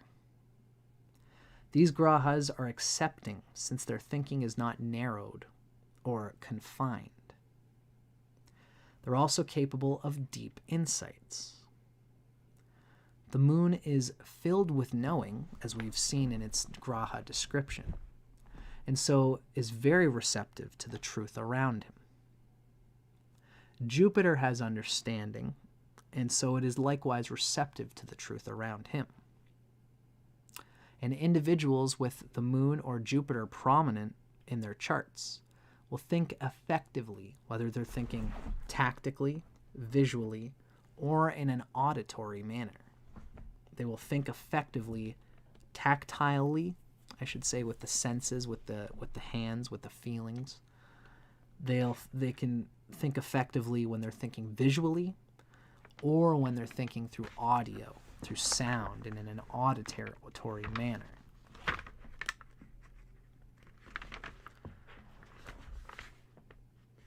Now, it's also said that there's behavior to each of the grahas. The sun is firm, and the moon changes. Mars is fierce, Mercury is mixed, Jupiter is delicate, etc. Now, we've already expressed a lot of the moon's changeability here, and so that's why I'm inclined to keep moving on, because this has already been a long podcast. The moon is bound to be a little bit longer than a lot of the other planets, just because the nature of the moon is so all-encompassing. So this is probably going to end up being one of our longest planetary sutras, Graha Sutras, I should say. Now there's a wonderful section talking about the Nisargika dasha, which is the ages of the planets. The moon represents infancy from age 0 to 1. And so if the moon is poorly situated in the chart, the child at that age might suffer physically. They'll suffer a poor environment in which its needs will not be met. They won't grow and develop sufficiently. They might suffer some kind of fate in this regard. If the moon is terribly afflicted, then things at this age are going to affect them negatively that are going to be very hard to undo, because this is a very sensitive time in the human being's life. So again, if you have an afflicted moon, try to find out, your parents might not always be so excited to tell you about difficult things that happened at that age, because that's an age that requires great protection, and parents know this. So the ego of the parent might not be willing to give you data in that regard, but there might be some things that you can find out. If you can find out that you wanted to be breastfed, but you couldn't because your mother was an ambitious woman who didn't have time to breastfeed you all the time. You didn't have parents that provided for these basic emotional nurturings that are needed at this age. Look to see if those were there in your experience, and this might reflect some of the afflictions that are available in your chart, or that are present in your chart.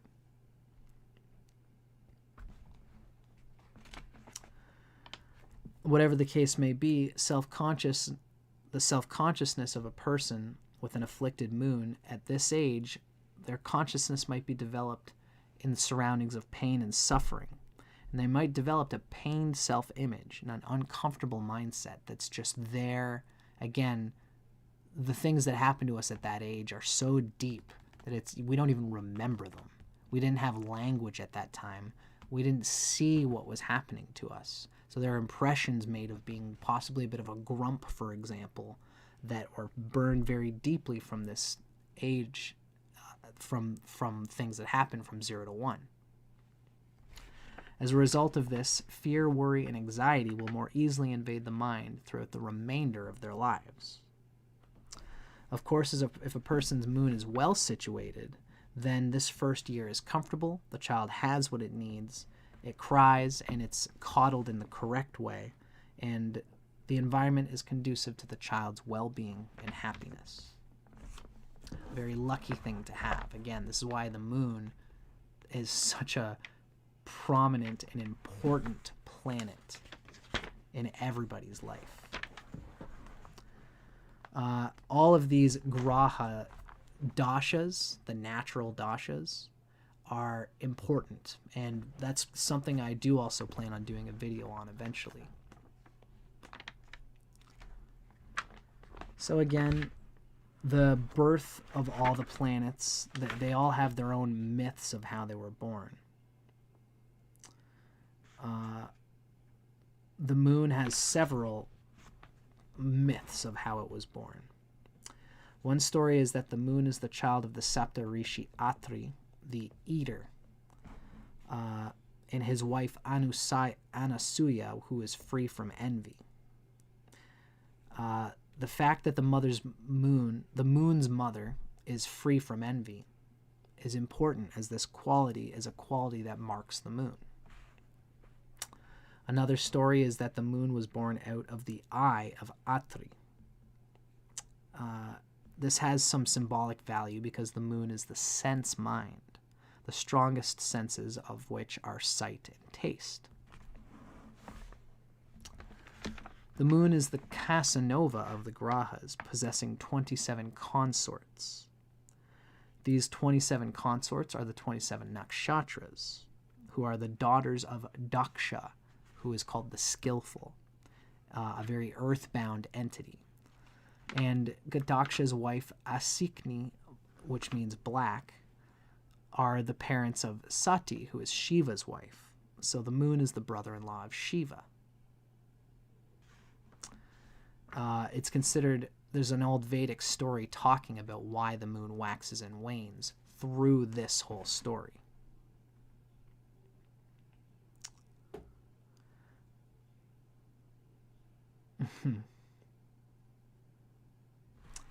There's something interesting here to speak to here. It relates to how Mercury is connected to the moon.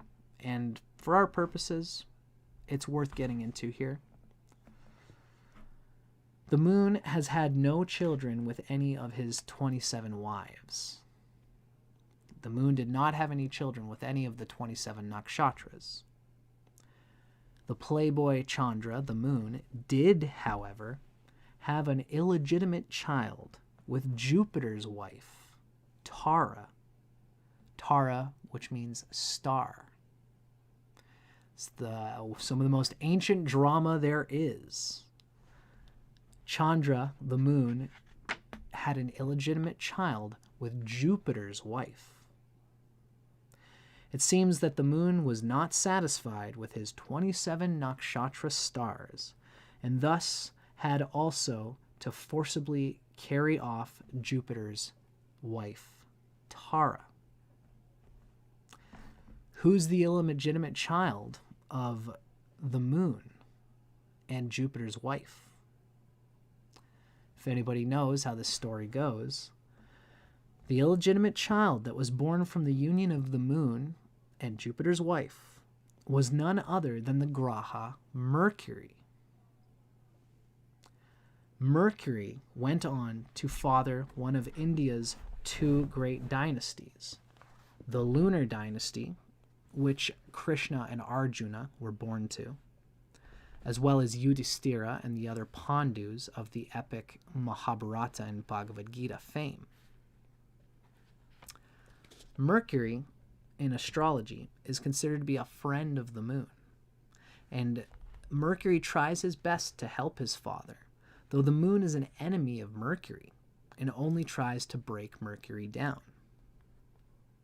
It seems that the moon is no better a father than he is a husband. If the moon is overly prominent while the sun is underdeveloped in a man's horoscope, the individual will similarly put his own feelings before that of his wife and his children, and thus he will fail in his duties as a husband and a father. There's a lot of interesting things being said and described to the nature of the moon here.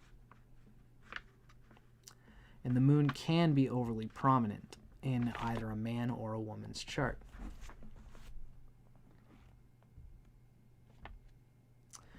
And it's described that illegitimate children can be indicated in an individual's horoscope when the moon and Mercury are appropriately influencing and afflicted in a way.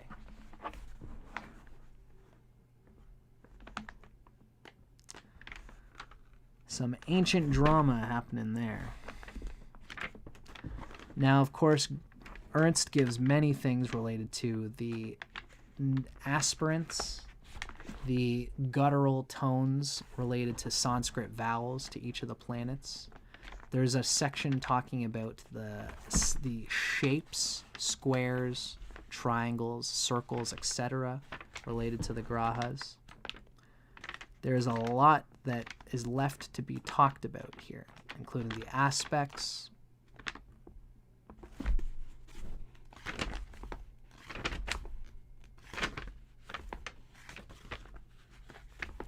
there's imagery associated with each of the Grahas.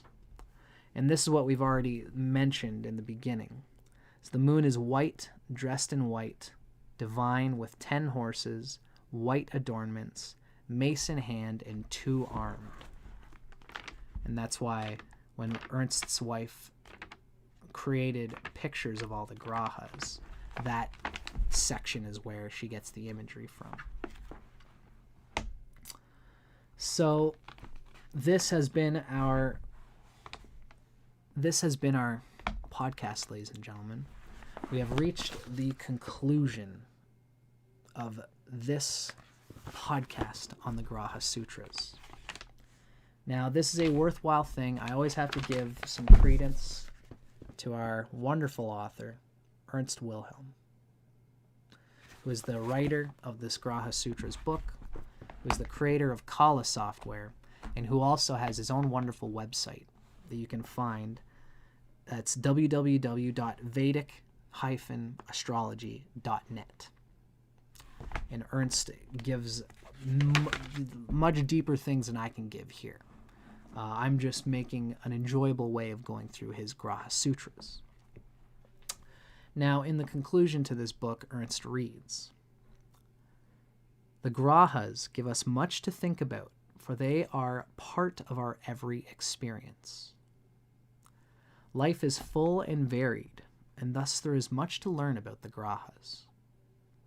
Never in any one book or even in a library of books could we be given every indication of the Grahas. The rishis, the wise ones, wisely gave us sutras that would convey the ideas of the Grahas so that we can apply them to all things that we may ever venture to examine in the horoscope." That's why these Graha Sutras are important. A sutra, it's not just the book about Grahas. Sutras, if you know what it is, it's the doctor thread that ties together separated flesh wounds. If you have a cut in your arm, a doctor will use sutram to stitch it together. So you see a sutra, it's like an iceberg. You see the tip of the iceberg, but each of the sutras contains an iceberg of meaning within them. Just so that the ancient rishis, if they were to really describe everything about each graha, they would have to describe life. And life, there's so much life happening in front of us, nobody would have a pen fast enough to record it all, let alone read it all. So these sutras are given by the rishis to code the understanding of the essence of the planets inside of us. Thank you, H. I'm glad to hear you're enjoying it. Now, the Graha Sutras are just the beginning of astrological study. Certainly the most interesting and wide in their ramifications, which Ernst has tried to demonstrate through his commentary. There's much more, however, to learn before really getting into reading charts, in Ernst's words. So continue learning about the signs, the houses, the nakshatras, the vargas, and the predictive techniques, and then you'll be able to use your knowledge of the grahas to be a very effective astrologer. The Graha Sutras is really where you start, and this is where everybody should start on their way to learning about astrology. Throughout this text, Ernst has hinted at ways to use these sutras, such as determining the complexion of an individual, the sex of their children, the nature of their residual environment, etc.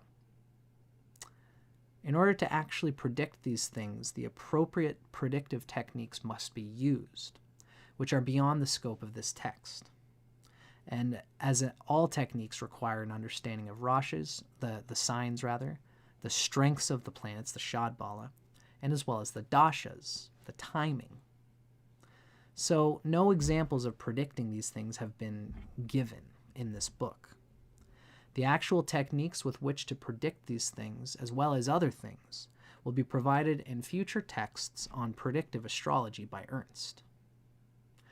Before tackling predictive astrology, however, you will want to know your Graha Sutras as well as the remaining fundamentals.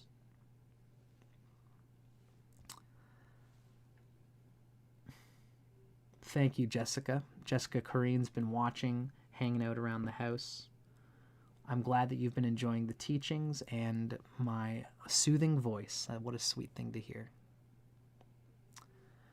Now, Ernst tells us, perhaps the most rewarding aspect in studying and contemplating the Grahas is realizing their presence all around us and in everything that we do. Remember, the Grahas are a manifestation of Vishnu. Therefore, those things that the Grahas manifest around us and through us are also aspects of Vishnu, the One. So astrology reminds us of the one eternal pervading truth inside of all things. Ernst says, I wish you well in realizing this truth as you pursue your study of astrology. He also reminds us, if you've enjoyed this book, I'm sure you will want more, and while I am always years behind what my readers want, as I can only write so many books so fast, I have many courses available on audio or video or even live, which will come to you by until the next book, which with luck will be in 2007. So he's produced more books since then.